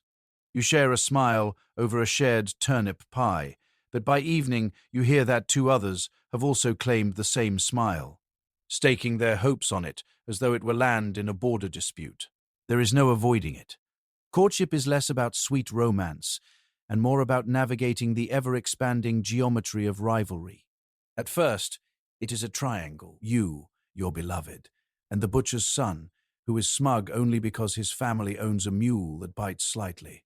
LY, less frequently than yours. He struts around the market, announcing loudly that his mule can pull twice as many sacks of grain without collapsing, and the elders nod approvingly, as though such matters decide the fate of hearts. You try to ignore him, but every time you offer a compliment, he appears to offer one louder, grander, and more ridiculous. You murmur, "Your hair shines in the sun," only for him to shout, "Your hair blinds me with its holy light." You whisper, "I saved you the best apple," and he bellows, "I would fell an entire orchard for you." The crowd applauds his declarations, while you stand silently fuming, clutching your single apple and praying for lightning to strike. But triangles never stay neat. Soon another enters the fray, a shepherd with a fine cloak woven by their grandmother, which they wear constantly, as though daring others to compete. They claim their flock produces the softest wool in the shire, and suddenly your beloved is gifted with mittens, while you have nothing but splinters from carving wooden hearts. The geometry expands, the lines blur, and what was once a triangle becomes a quadrangle, each corner glaring suspiciously at the others. You try to smile politely when paths cross, but your rivals see beneath every greeting, every forced laugh, every too long look at the same person. By midsummer, it has become a hexagon. The baker's daughter joins in, citing her endless supply of pies as the ultimate proof of devotion. She presses steaming loaves into your beloved's hands while you watch, hungry, clutching your stomach. Then comes the miller's apprentice, who claims to have the strongest arms in the village, flexing unnecessarily whenever anyone is near. He lifts sacks of flour with dramatic grunts, glancing sideways to see who is impressed. The rivalry has grown so tangled that even the elders struggle to keep track of who is meant to be courting whom. They wag their fingers and mutter about propriety, but secretly they are delightful. Ted. For gossip thrives best when the shapes of love grow complicated. The contests of affection become absurd. Who can haul the most buckets of water from the well without spilling? Who can recite the longest prayer without gasping for air? Who can wrestle a goose into submission and emerge with both dignity and feathers intact? You participate reluctantly, determined not to be shown up, though the results are never in your favor. Your bucket sloshes water all over your tunic. Your prayer ends with a choking cough, and the goose chases you halfway across the square while your rivals laugh. Your beloved watches it all with a bemused smile, neither discouraging nor encouraging, leaving you to wonder whether the entire ordeal is worth it. And yet you cannot stop. No one can. Pride is at stake, and pride matters even more than affection. You begin to notice that your beloved is less flattered than exhausted. Their hands are full of gifts they never asked for. Herbs, pies, wool mittens, etc. A dented cauldron that someone insisted symbolized eternal devotion. They nod politely, smile faintly, and slip away whenever possible, as though hoping to escape the geometry entirely. But escape is impossible because every rival insists their gesture is the grandest, their mule the sturdiest, their goose-wrestling prowess unmatched. The battle rages on, fueled by desperation and boredom, until the entire village is dragged into choosing sides. Children chant songs about the rivals, merchants whisper wagers, and the women at the well declare daily updates on who is currently winning. In the end, victories are determined less by beauty or skill and more by circumstance.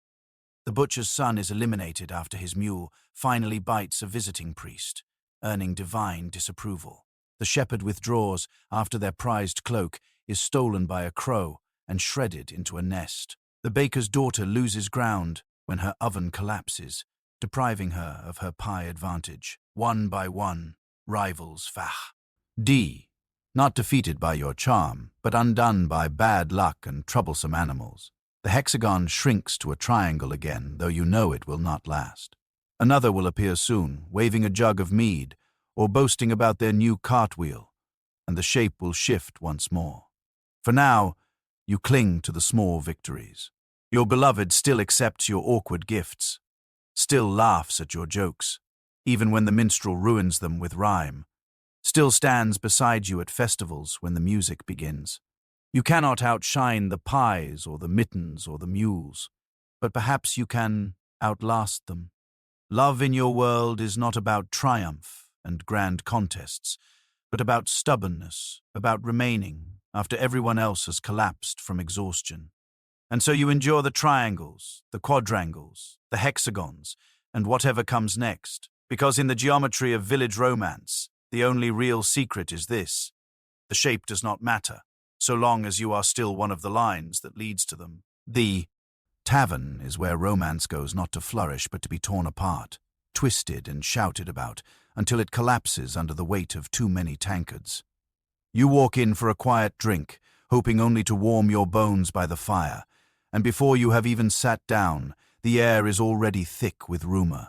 Someone laughs too loudly near the hearth, and half the room leans in to decide what the laughter means. Was it innocent? Was it flirtation? Was it proof of an affair so scandalous it will need to be retold at least 12 times? Before morning, the answer hardly matters. By the time you raise your mug, the story has taken root, and by dawn, it will have grown wild as ivy. The tavern thrives on this. Every glance is a performance, every whispered word a proclamation. If you so much as nod at someone across the table, 3 old men will mutter that wedding bells are imminent. If you smile politely, 2 women will swear they saw longing in your eyes. Once you sneezed while passing a pitcher of ale, and somehow that was twisted into a confession of passion for the barmaid, who spent the next month glaring at you as though you had ruined her reputation. The truth that you simply inhaled too much smoke from the fire was never believed. The tavern does not care for truth. It prefers stories soaked in ale and served with a side of exaggeration. Jealousy blooms here like mold on bread. A single toast can ignite chaos. Someone raises a mug to celebrate another's fine harvest, and suddenly 3 rivals feel slighted because their cabbages weren't praised. You see it unfold. One evening, a drunken man stumbles to his feet, sloshing ale down his tunic, and declares his admiration for your beloved's singing voice. The words are clumsy, harmless, yet by the time he sits down, 2 others have challenged him to a duel at dawn. The tavern roars with delight. Wagers are made, and you are left staring into your cup, wondering how you became part of a story you never agreed to. The next day, no. One remembers who fought whom, but everyone remembers that your beloved's voice was worth blood. Breakups are public, loud, and impossible to avoid. Couples argue across tables, hurling insults that double as entertainment for the entire room. Once you watched as 2 lovers fought over a borrowed cloak, their voices rising until the innkeeper banged a ladle against the counter to restore order. By morning, the tale had grown into a saga of betrayal involving goats, stolen honey, and a clandestine kiss behind the church. None of it was true, but no one cared. The tavern thrives on drama, not accuracy. If you wish to preserve your dignity, you must never raise your voice, never gesture too wildly, never allow your gaze to linger for more than a second. But of course, you do. Everyone does. It is impossible not to. The tavern demands its spectacle, and you cannot help but provide it. And then there are the poems. Always the poems. A drunken man with ink-stained fingers will stagger to the center of the room, demand silence, and recite verses composed on the spot. The rhymes are uneven, the metaphors absurd, but the crowd cheers as though hearing the wisdom of saints. One such night, a poem begins innocently enough, describing love as sweet as onions in spring. But the poet, lost in his cups, cannot stop. He goes on and on, comparing eyelashes to onion stalks, kisses to onion broth, passion to the sting of onion tears. By the time he collapses, the room is laughing so hard the benches shake, and for weeks afterward, your beloved is greeted with sly nods and the nickname Sweet Onion. You would protest, but what good would it do? The tavern has spoken, and once spoken, a name sticks. You try to ignore the noise, to sip your ale quietly, and slip away unnoticed, but jealousy seeps into you too. You catch a smile exchanged across the room and feel your chest tighten. You overhear laughter and imagine it is about you. Every gesture, every word, every glance becomes a weapon, harpened by suspicion. Even when your beloved sits beside you, shoulder brushing yours, you cannot escape the fear that someone else will claim them with a louder laugh or a bolder toast. The tavern feeds on this fear, drinks it down as greedily as the ale, and belches it back out as gossip. And yet, for all its cruelty, you keep returning, because sometimes, in the noise and smoke, there are moments of strange sweetness. A hand placed lightly on yours beneath the table, hidden from prying eyes. A whispered joke shared while the crowd roars at another duel. A song sung softly near the fire, so low only you can hear, drowned beneath the clamor. These are the moments you cling to, the ones that feel real beneath the performance. You know they will be twisted, reshaped, exaggerated by morning, but for now they are yours, and that is enough. Still, you cannot escape the knowledge that every step into the tavern is a step into danger. A smile might bind you, a laugh might betray you, a toast, tea might spark chaos. And yet you go again and again because the tavern is not just a place to drink. It is the stage upon which your entire romance plays out. Whether you wish it or not, you raise your cup, you whisper your words, you endure the poems about onions. And when the night ends, when the torches burn low and the benches are empty, you walk home through the mud, heart full of both dread and hope, knowing tomorrow's gossip is already taking shape in the dark.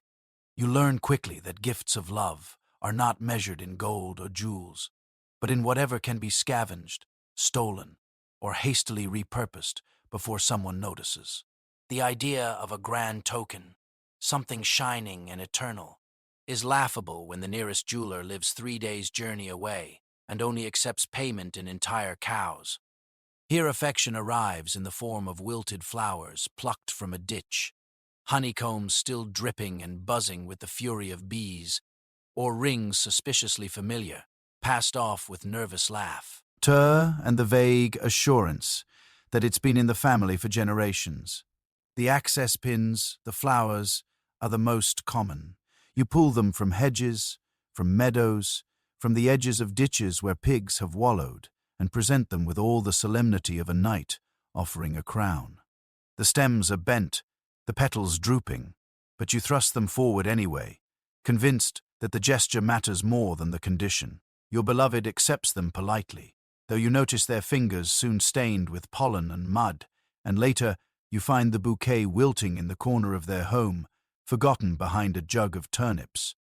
Still, the memory of handing them over keeps you warm, even if the flowers themselves have collapsed into compost. Honeycombs are riskier. To steal from bees is to gamble your dignity and your face. And yet, the reward seems worth it. You stumble into the tavern one afternoon, cheeks swollen from stings, clutching a sticky lump wrapped in leaves. You present it proudly, your voice muffled by the swelling, and your beloved laughs so hard they nearly fall from their seat.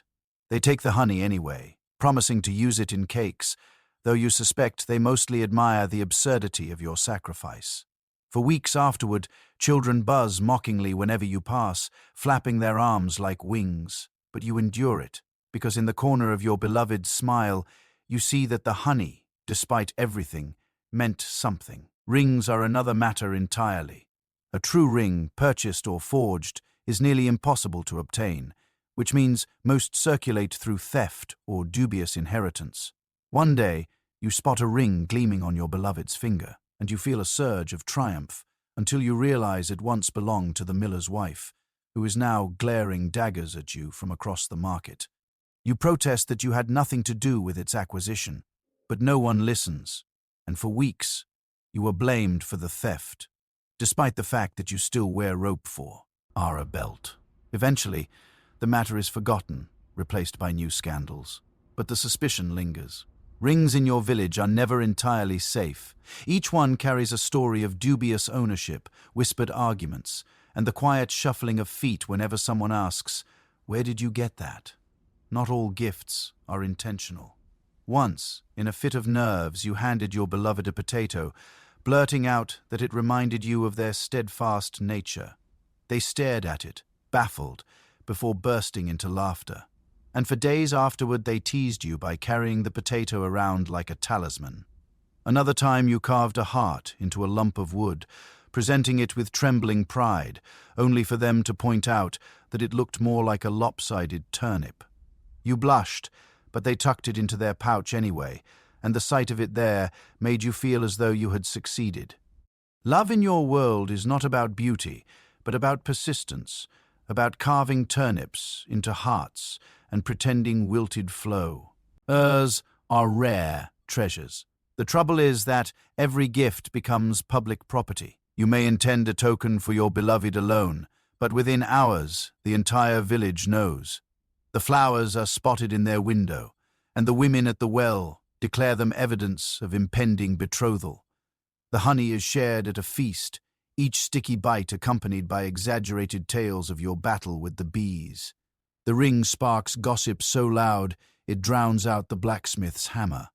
Privacy is impossible. Your gestures are dissected, mocked, admired, and retold until they no longer belong to you.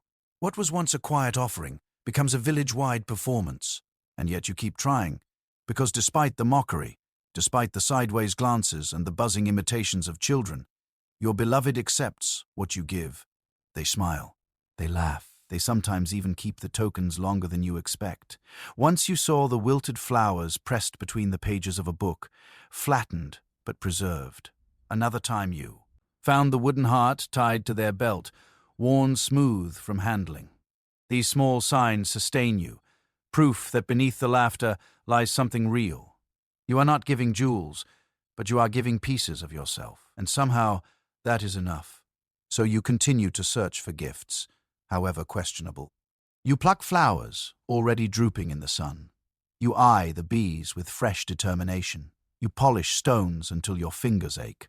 You carve shapes from wood. You scavenge scraps of cloth.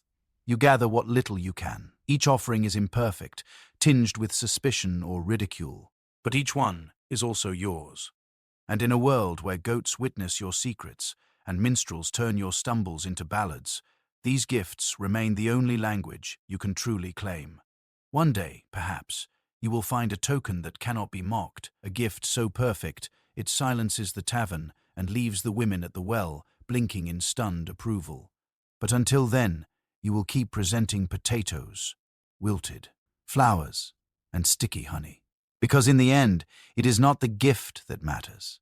It is the look in your beloved's eyes when they accept it, amused but tender, as though they understand what you mean, despite the mud, the bees, and the questionable ownership of rings. And that look, you realize, is the greatest gift of all. The village dance begins the same way every time, with a fiddle shrieking like a cat in distress and a drum thumping out a rhythm that feels less like music and more like an urgent reminder of mortality. The square fills with people, the torches flicker, and everyone is expected to join in, whether they can dance or not. You cannot, of course, but that has never stopped anyone. You shuffle into the circle with the rest, adjusting your rope belt, wiping your palms on your tunic, and telling yourself that this is not just a social obligation, but a chance to show your beloved that you are both graceful and desirable. It is a lie you believe for approximately 3 beats. Before disaster begins. The dance is less choreography and more chaos disguised as tradition. Couples spin wildly, clapping hands, stomping feet, and colliding with alarming regularity. Children dart through the crowd like mischievous spirits. Dogs bark along to the music, and someone inevitably trips over a chicken. You do your best to keep time, stamping when others stamp, clapping when others clap. But the rhythm seems to shift just as you find it, and soon you are 2 steps behind. Still, You smile bravely, convinced that effort counts more than elegance. Then your foot lands squarely on your partner's toes, and the illusion shatters. Your beloved winces, though they try to mask it with a laugh. You mumble apologies, flailing to regain your balance, only to stumble into a bench that collapses under your weight. The crowd roars with laughter. The fiddler never misses a beat, and you rise with straw in your hair, dignity trailing behind you like a forgotten cloak. You rejoin the dance. Anyway, because leaving now would be worse. And besides, everyone expects clumsiness. In fact, half the charm of the evening lies in the spectacle of it. Who danced gracefully? No one remembers. Who fell face first into a bucket of cider? That will be recounted for years. The rules of romance during the dance are unspoken but ironclad. A hand held for the length of one beat is polite. 2 beats suggest mild interest. 3 beats, and the entire village assumes a betrothal is imminent. You learn this the hard way, when you cling too long, not out of passion, but because you slipped on spilled ale and needed the support. By the time you steady yourself, the crowd has already erupted into knowing whistles, and the women at the well are nodding sagely. Your beloved's cheeks flush crimson, and though they laugh it off, you know the story will spread before the night ends. By dawn, it will be said you proposed marriage in front of the blacksmith, the priest, and 3 goats, even when you sue. CC'd in moving with some semblance of rhythm, new hazards emerge. Your belt unravels mid-spin, leaving your tunic flapping scandalously as you scramble to ready it. A candle tips in the wind, setting a neighbor's cloak briefly aflame before being doused in ale, the smell of smoke mingling with sweat and cider. The fiddler grows ambitious, speeding up the tune until half the dancers collapse in a heap, gasping for air. You cling to your beloved's hand, stumbling, spinning, laughing despite yourself. Because in the chaos, something strange and exhilarating happens. For a few fleeting moments, you are not a bumbling villager with mud on your boots. You are part of something wild and reckless, a whirl of firelight and movement where even mistakes feel like magic. The dance always draws spectators, those too old or too cynical to join, but eager to watch. They sit on benches, mugs in hand, commenting loudly on every misstep. That one will never keep a wife if he treads so heavily, someone says. Wise as you nearly crush another set of toes. Look at the way she spins. Too fast. She'll spin her chances away, mutters another. Their judgments are sharp, but their smiles betray enjoyment. They are not here for romance, but for comedy, and you provide it generously. And yet, amid the laughter and the blunders, something real flickers. Your beloved squeezes your hand when you falter, steadying you. They laugh, but not cruelly, their eyes shining with warmth. When you finally manage a spin without falling, they beam at you, as though you have conquered the world. You realize that clumsy as you are, they are still here, still holding your hand, still moving with you through the madness. Perhaps the dance is not about skill at all, but about persistence, about stumbling together and laughing anyway. The night ends with the circle breaking apart, dancers collapsing onto benches, panting and flushed. The fiddler sets down his bow with a flourish. The drummer wipes sweat from his brow, and the square settles into the low hum of chatter and clinking mugs. You sit beside your beloved, feet aching, knees bruised, hair damp with sweat, and feel oddly triumphant. You may not have impressed the crowd. You may have nearly destroyed a bench, but you survived. More than that, you shared something ridiculous and awkward, but undeniably yours. On the walk home, the moon bright above, you replay the evening in your mind. The laughter, the stumbles, the accidental proposal that will no doubt be gossiped about for weeks. You cringe, then smile, then cringe again. But when your beloved brushes your shoulder lightly with theirs, you decide it doesn't matter. Because in the end, the dance is not about grace or perfection. It is about clumsy courtship in motion, about daring to step into the chaos, finding against all odds that someone is still willing to stumble with you. You think romance is difficult enough with priests glaring, parents bargaining, and half the village whispering about every glance. But then you realize you've forgotten the most persistent chaperones of all. The animals. They are everywhere, forever watching, forever interfering, and they do not care for human notions of privacy or passion. Chickens scatter underfoot just as you lean in for something tender. Cows stare with eyes that seem to judge your every choice. And goats, always goats, appear at the worst possible moment to chew away at your dignity. It starts small. You arrange to meet your beloved near the barn, timing it so the evening sun will cast everything in a flattering glow. You practice your words, steady your nerves, and just as you finally manage to close the distance between you, a chicken flaps, madly, between your legs, shrieking as though you had committed an unforgivable crime. The moment dissolves in feathers and panic. You chase the bird away, hair disheveled, only to look up and see your beloved doubled over with laughter. The tenderness is gone, replaced by clucking that echoes in your ears long after. Cows, meanwhile, are less dramatic, but more unnerving. They watch, always. Their wide eyes follow you as you walk hand in hand through the meadow, their steady chewing a reminder that most secret is truly secret. You try to ignore them, but the longer they stare, the more you feel as though you're being judged. And perhaps you are. In a world where gossip spreads like fire, even cows seem complicit.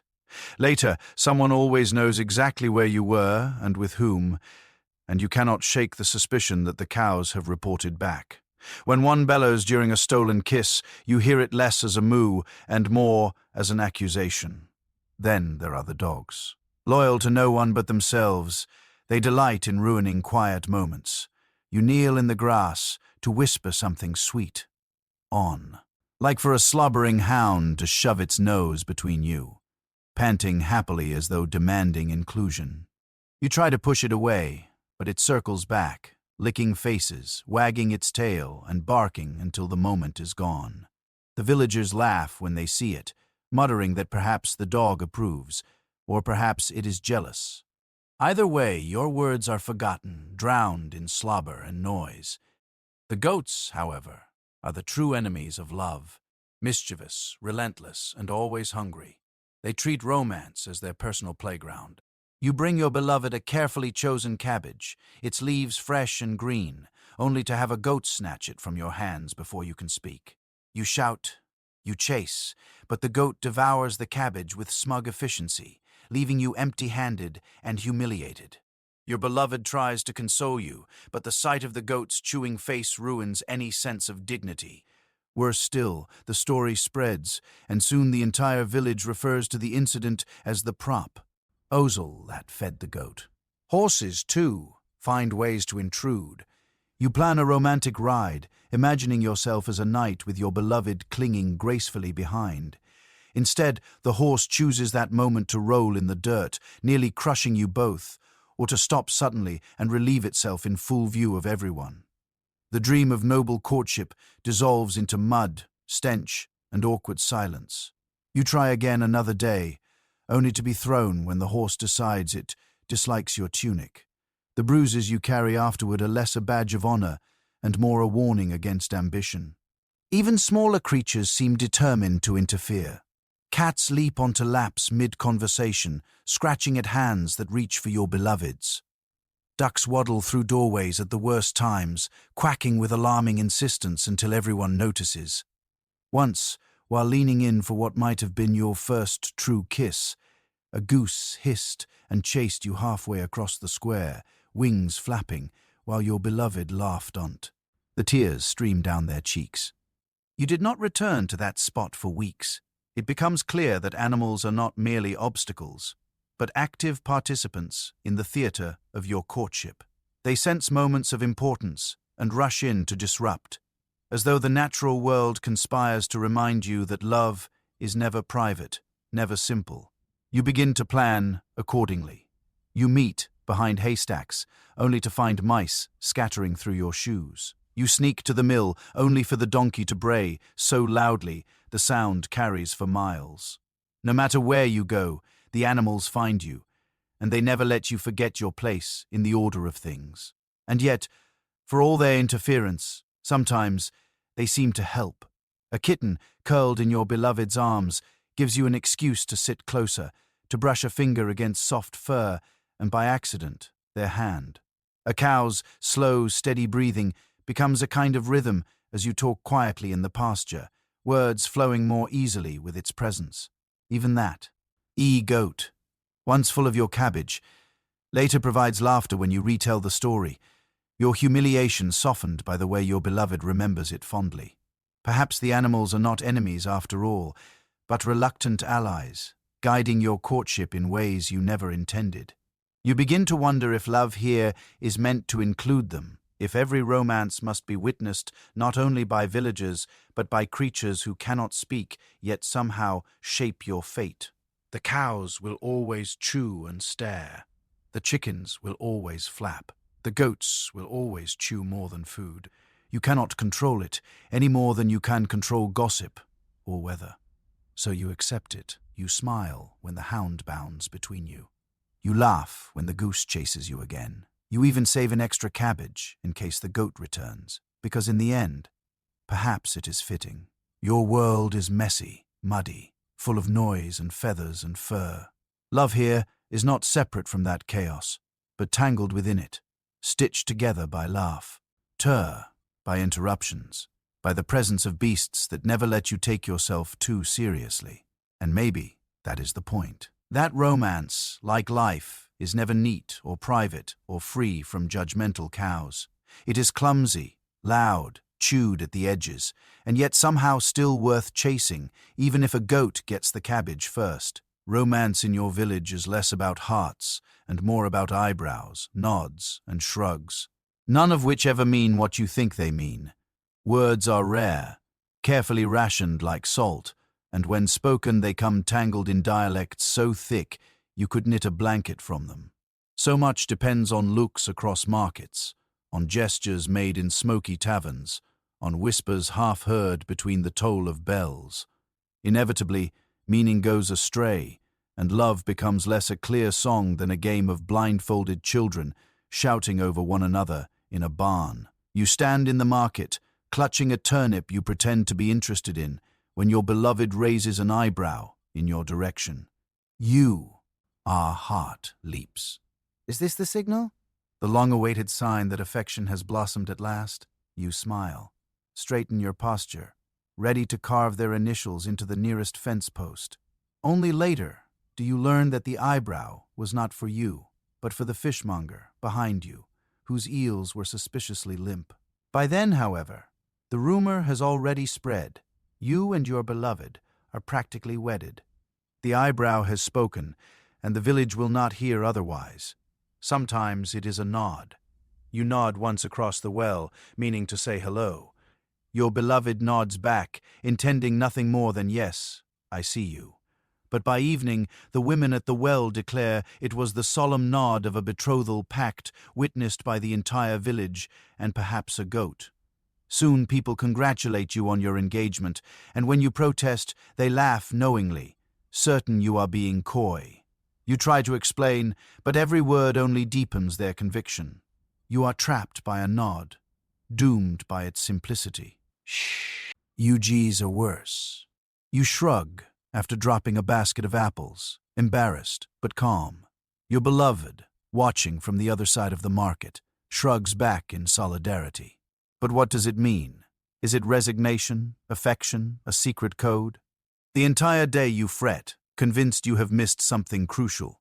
That night, the tavern hums with speculation, and by morning you hear that your shrug signaled a quarrel, or worse, that you agreed to part ways forever.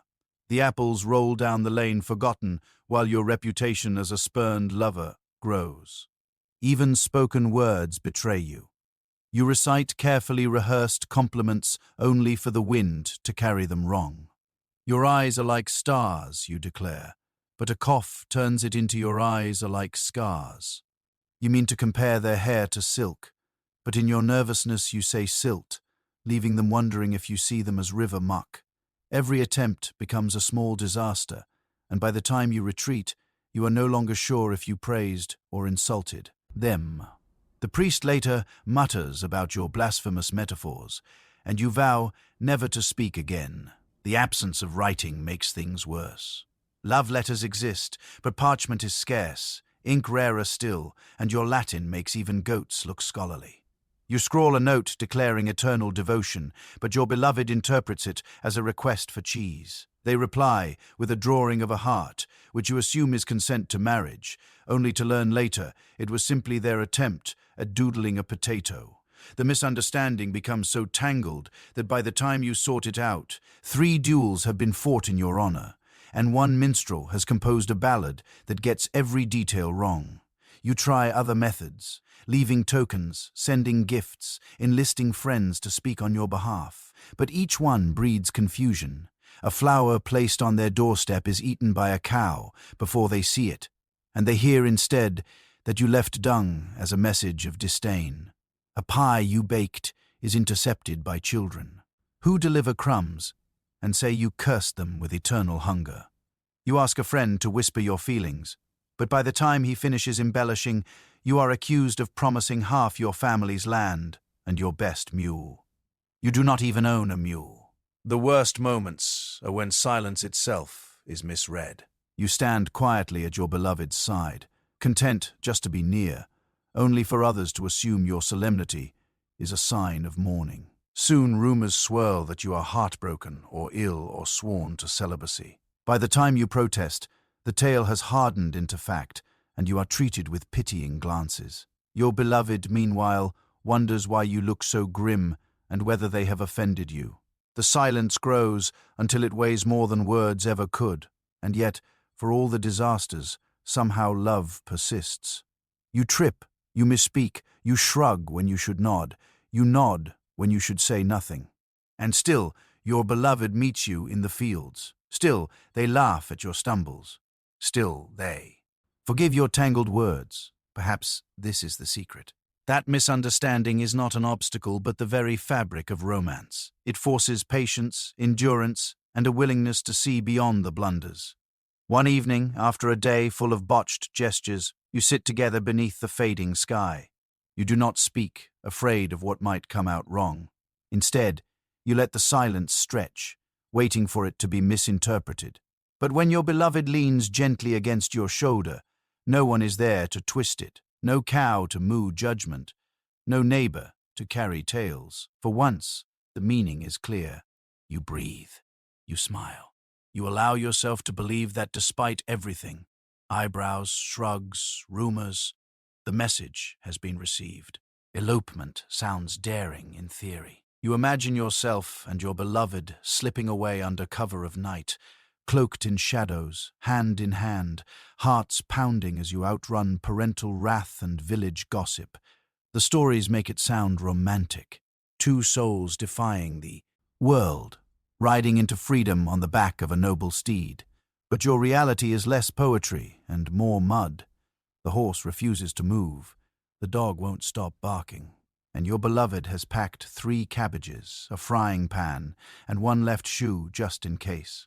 Parents forbid the match, not because of grand feuds or ancient curses, but for reasons spectacularly petty. One insists your dowry is too small. Another says your family's field floods too easily. And both agree that your mule is entirely too unpredictable to tie their legacy to. You protest, you argue, you plead, but the decision stands. Love is dismissed as nonsense, unfit to compete with acres and goats. So you whisper with your beloved by the well, plotting escape, swearing solemn oaths beneath the judgmental gaze of cows. You will leave, you decide, and no one will stop you. Except, of course, everyone will. The first attempt ends quickly. You creep through the village with bundles of bread and cheese, only to realize that your beloved's little brother has followed, loudly asking if he can come too. His shouts rouse the dog.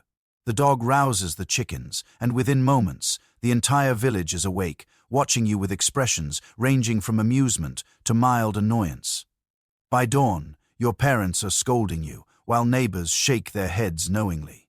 The tale spreads, and by evening you are mocked for attempting an elopement that didn't even reach the next hedge. The second attempt is better planned. You wait until a feast when the villagers are full of ale and song, and slip away while the fiddler plays.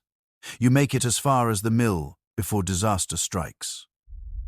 Your beloved, determined to leave a sign of affection, drops a trail of breadcrumbs behind you, romantic in thought, but disastrous in practice.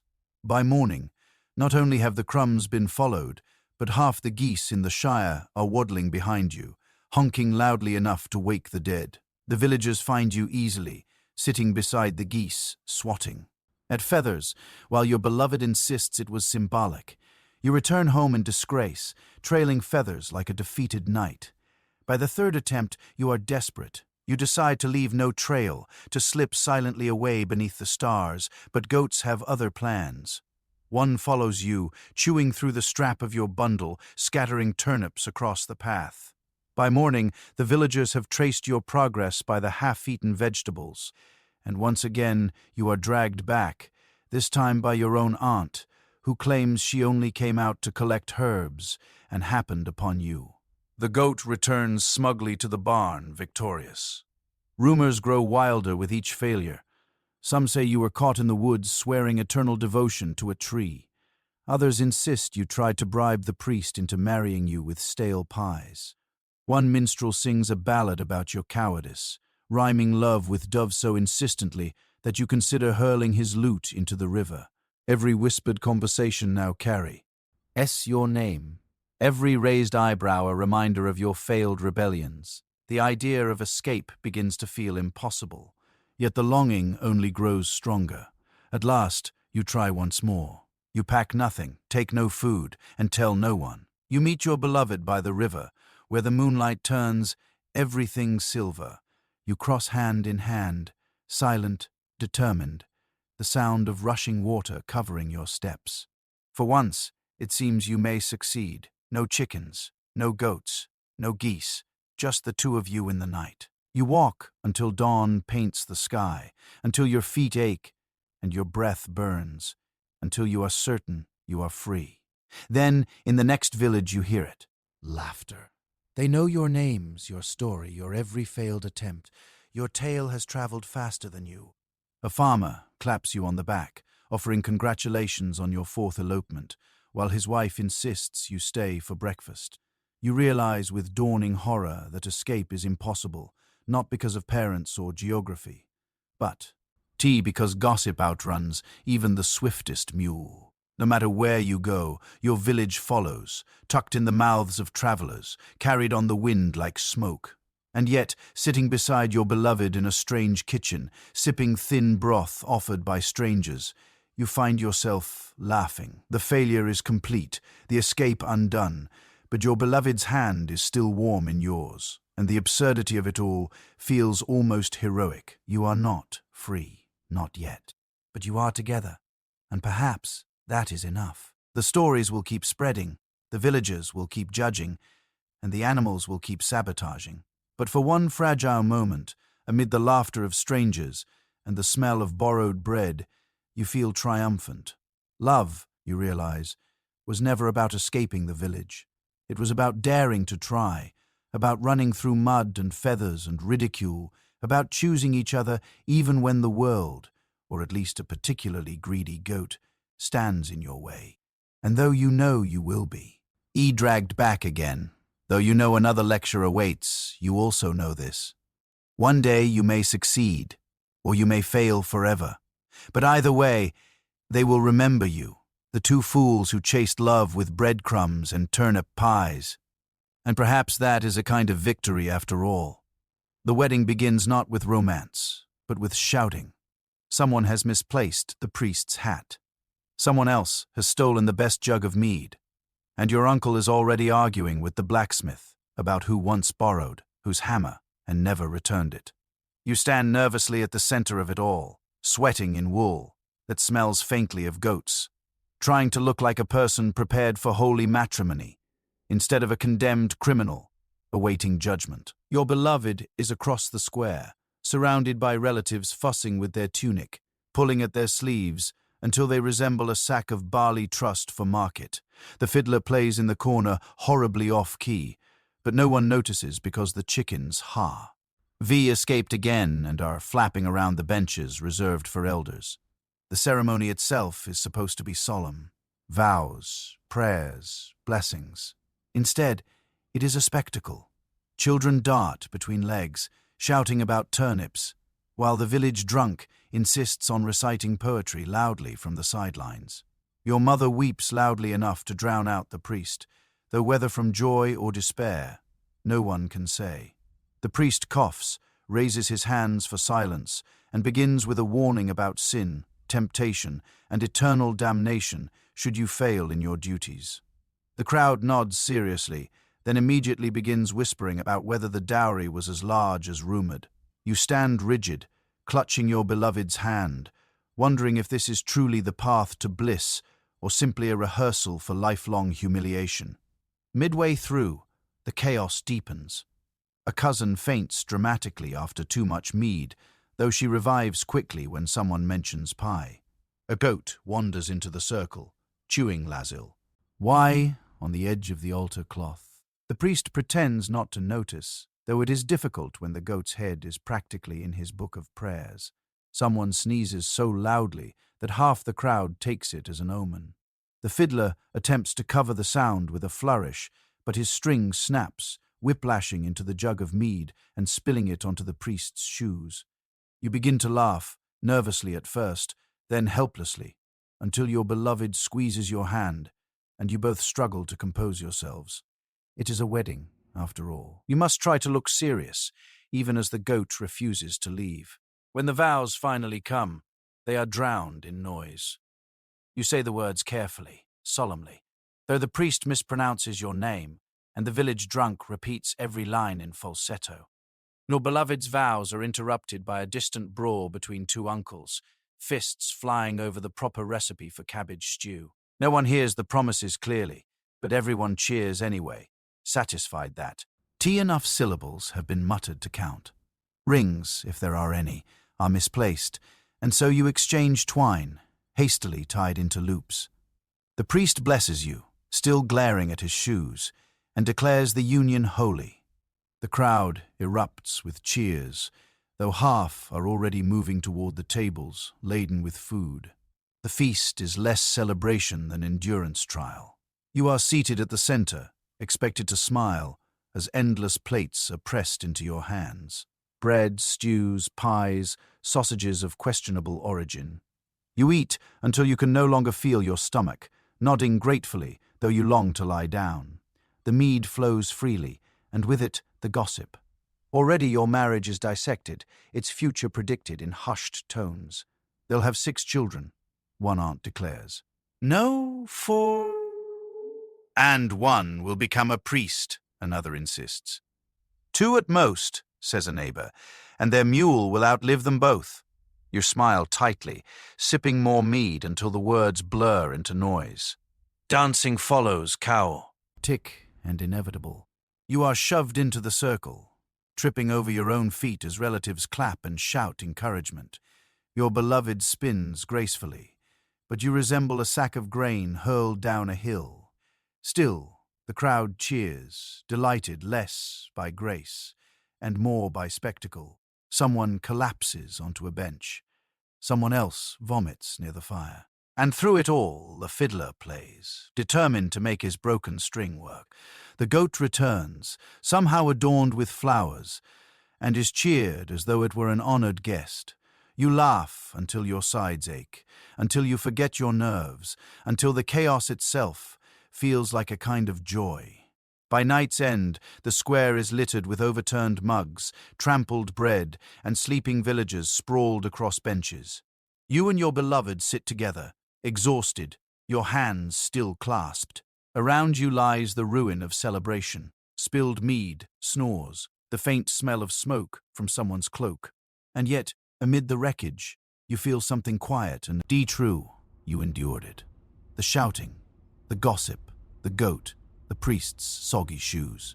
You survived the spectacle. And now you are bound not only by vows, but by the absurdity of it all. Marriage, you realize, is less about the solemnity of words and more about surviving together when everything goes wrong, because it always will. And as your beloved leans against your shoulder, laughing softly at the sight of an uncle asleep in a cabbage cart, you know that you will face it all, The gossip, the chaos, the endless goats, together. The first night is meant to be sacred, mysterious, whispered about in hushed tones by giggling cousins and smug uncles. In reality, it is a crowded, overheated room stuffed with too many relatives, a snoring dog, and a bed that creaks so loudly it might be announcing every movement to the entire parish. You sit at the edge of that bed, sweating through your woolen tunic, trying to look calm while your beloved fidgets beside you, both of you pretending not to know. Tice the chorus of coughs, sighs, and shifting bodies from the pallets scattered around the floor. Privacy is a dream, and the dream has fled out the drafty window with the last of the summer air.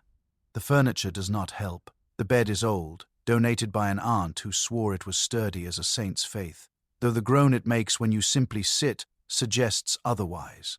Every shift, every breath, every attempt to adjust sends up a complaint of wood so loud it could double as a war horn. Outside the door, your relatives hover, listening intently.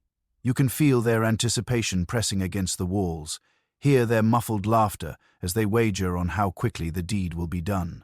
The dog at the foot of the bed yawns, stretches, and stares at you with eyes that gleam with judgment. Your beloved clears their throat. You clear yours. Neither of you speaks, too aware that any words will carry through the paper-thin walls. Instead, you glance sideways, attempting to communicate through Shay. Force of will. The glance says, well, here we are. The answering glance says, yes, and half the village knows it. The silence grows unbearable, so you reach for their hand, only to knock over the jug of ale that someone thoughtfully left on the table. The crash wakes the cat, who leaps onto your chest, digging claws into your shoulder before darting into the shadows. From outside comes a roar of laughter, confirming that yes, everyone heard. You try again. This time you lean in slowly, cautiously, but the bed creaks with such violence that you both freeze, certain it will collapse. A cousin groans from the corner, muttering about your lack of subtlety. Your beloved giggles, the sound muffled in their hand, and suddenly you are laughing too, quietly at first, then helplessly, until tears stream down your cheeks. The dog sighs deeply, unimpressed, and settles back into sleep. You are still laughing when someone outside the door calls out encouragement, followed by a bawdy song. You burr, your face in the blanket, praying for divine intervention, until at last you manage to find some semblance of composure. The awkwardness lingers. You fumble with ties, with laces that knot stubbornly, with garments that cling like wet wool. Each tug makes more noise, each movement exaggerated by the creaks of the bed and the groans of the wood. You wonder if perhaps the saints themselves are watching, shaking their heads.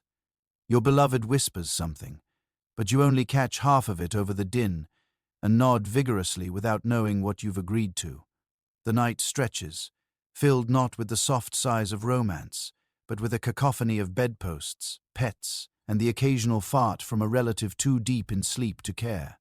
By morning, the damage is done. The entire household greets you with knowing smiles, though none ask directly. They don't need to. The creaks, the laughter, the spilled ale, all told the story already. A neighbor congratulates you before you even leave the doorway. Children snicker behind their hands, running ahead to spread fresh gossip. The priest raises an eyebrow during morning prayers, though whether in blessing or warning you cannot say. Your beloved squeezes your hand, their cheeks pink, and you both march through the stairs as though heading to battle. The days that follow are no easier.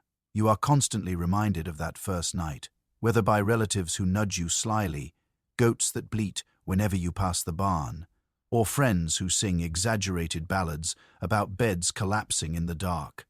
You protest, insisting the bed did not collapse, that nothing so dramatic happened. But the more you deny it, the more convinced they become.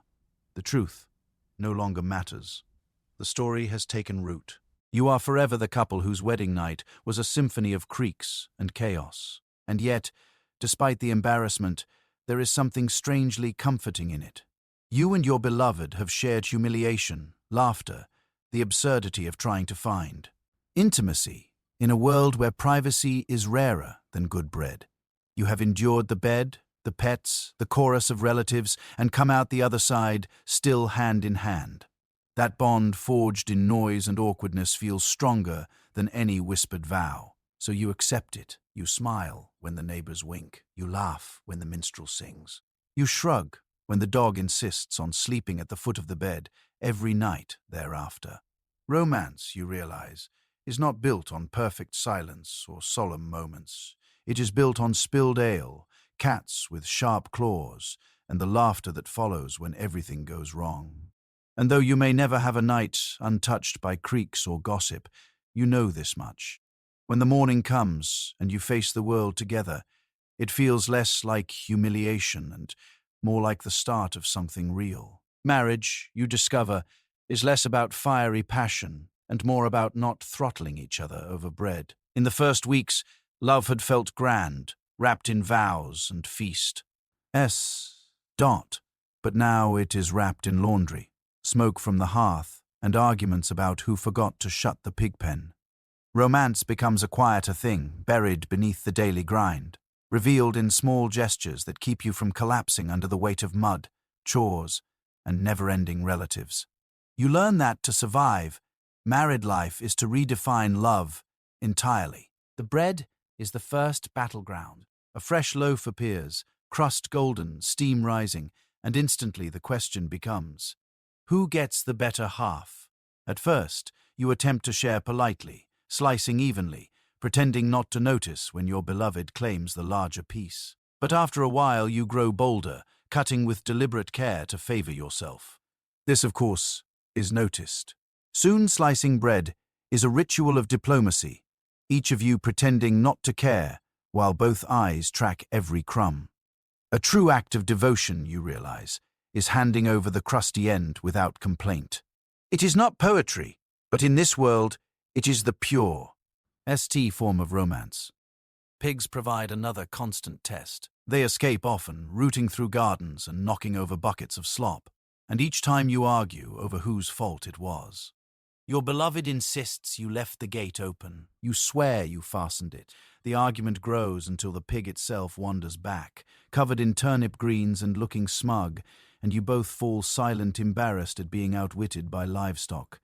These quarrels never last, fading quickly into laughter, because there is no sense holding grudges when the pig will undoubtedly escape again tomorrow.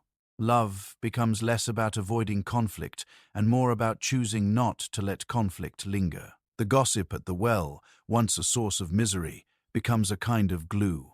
You and your beloved stand together as women speculate about who is courting whom, who fainted in the tavern, who has debts hidden behind their sheep. The stories are wild, exaggerated, and often ridiculous. But you laugh at them together, trading looks that say, "Can you believe this nonsense?" It is in those shared smirks, those silent conversations amid the chaos, that you find something stronger than courtship. You are no longer two people hoping to be seen. You are a pair, bound by the absurdity of everyone else's lives. Even chores shift into a form of intimacy.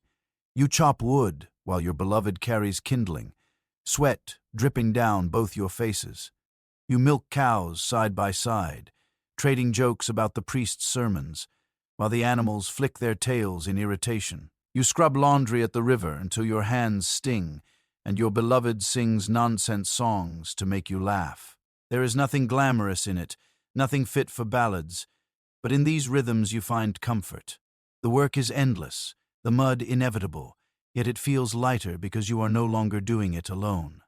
Romance still exists, but it hides in unlikely places.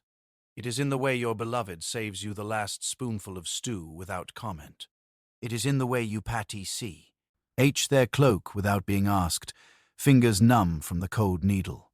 It is in the moment you both collapse into laughter after tripping over the same chicken. Love, you discover, is not loud or dramatic. It is steady, persistent, stitched into the smallest moments until it becomes impossible to imagine life without it.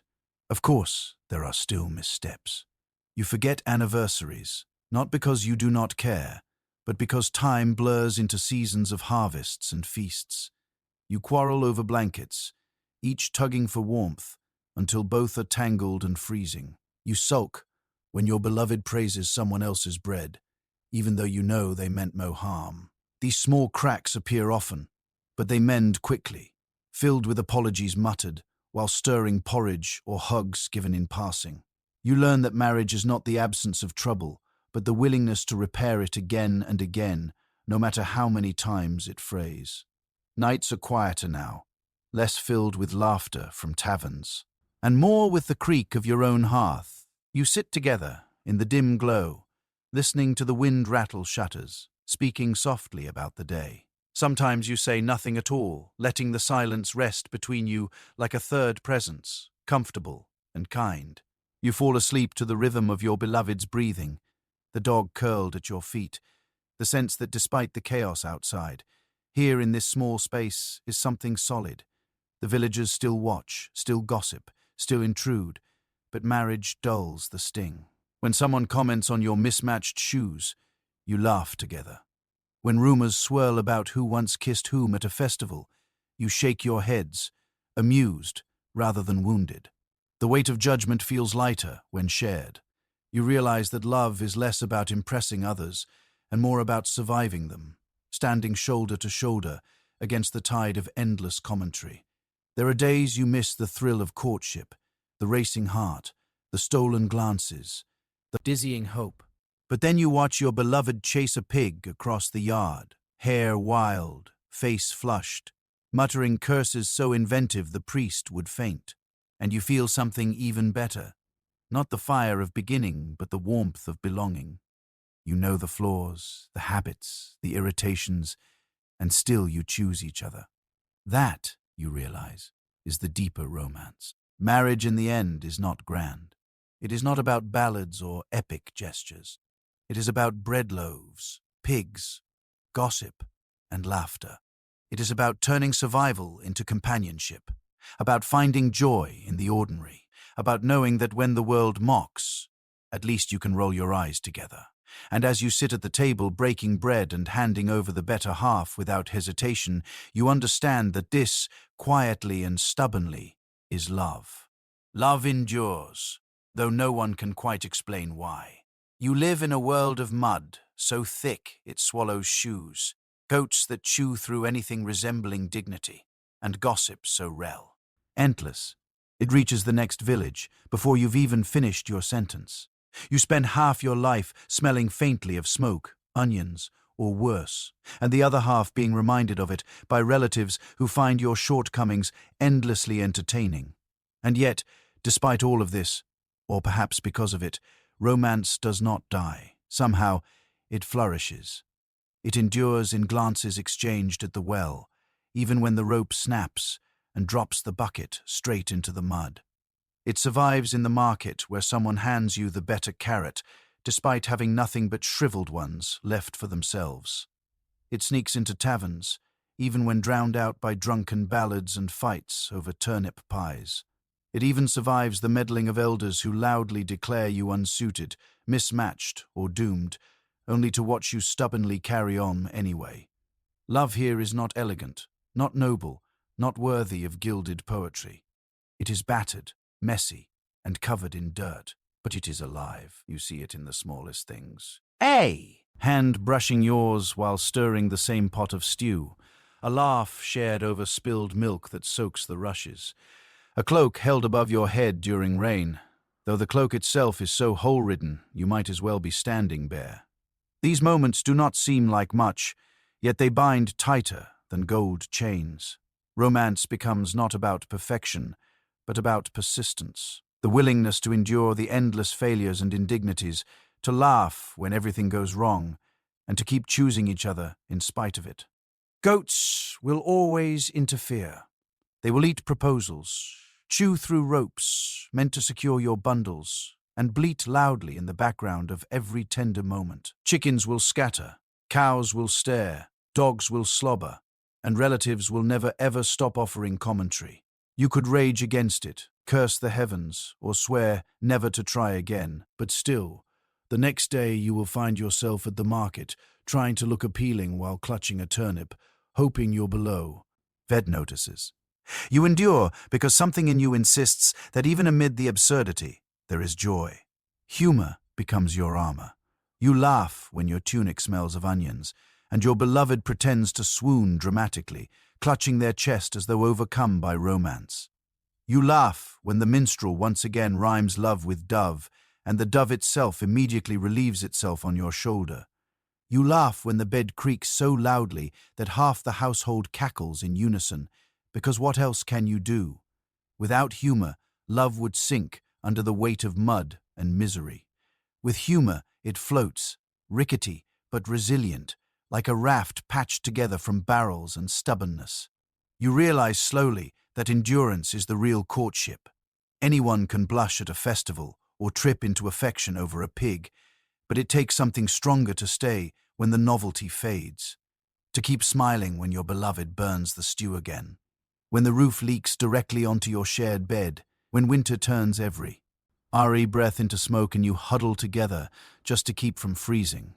That kind of love does not sparkle. It glows faintly like coals beneath ash, steady and warm enough to last. It is not without doubt. There are mornings when you wonder if you have made a mistake, when the gossip feels heavier than the chores, when you dream of running away to a life with fewer goats. But then your beloved hands you the better piece of bread without hesitation, or laughs at a joke no one else heard, or presses their forehead to yours while the world outside howls with wind. In those moments, you remember why you stayed. You remember that love is not meant to be perfect. It is meant to be stubborn. The village will keep watching, whispering, and retelling your story until it barely resembles the truth. They will sing about you in taverns, mispronounce your names, and embroider your life into nonsense fit for minstrels. They will decide who loved whom, who failed, who triumphed, whether you like it or not. And yet, beyond the noise, there is the quiet truth that only you and your beloved know. The truth that you endured together, that you chose each other not once, but every day, even when the bread was stale and the roof leaked and your clothes reeked of onions. Perhaps that is the secret of love in your world. Not grand gestures or perfect vows, but persistence through mud, goats, and endless laughter. Not poetry written in flawless Latin, but clumsy words scratched onto scraps of parchment that still manage to mean something. Not privacy or perfection, but the comfort of someone who does not mind your stink, your clumsiness, your flaws shouted about at the well. Someone who laughs with you instead of at you when the goat eats the cabbage meant for dinner. So you endure. You hold hands in the mud. You kiss in the shadow of cows. You argue gently about pigs. And you laugh until your sides ache. You do not conquer the world. You do not escape the gossip. You do not transform your life into a ballad worth singing. But you do find love. Stubborn, messy, ridiculous love. And somehow, impossibly, that is enough.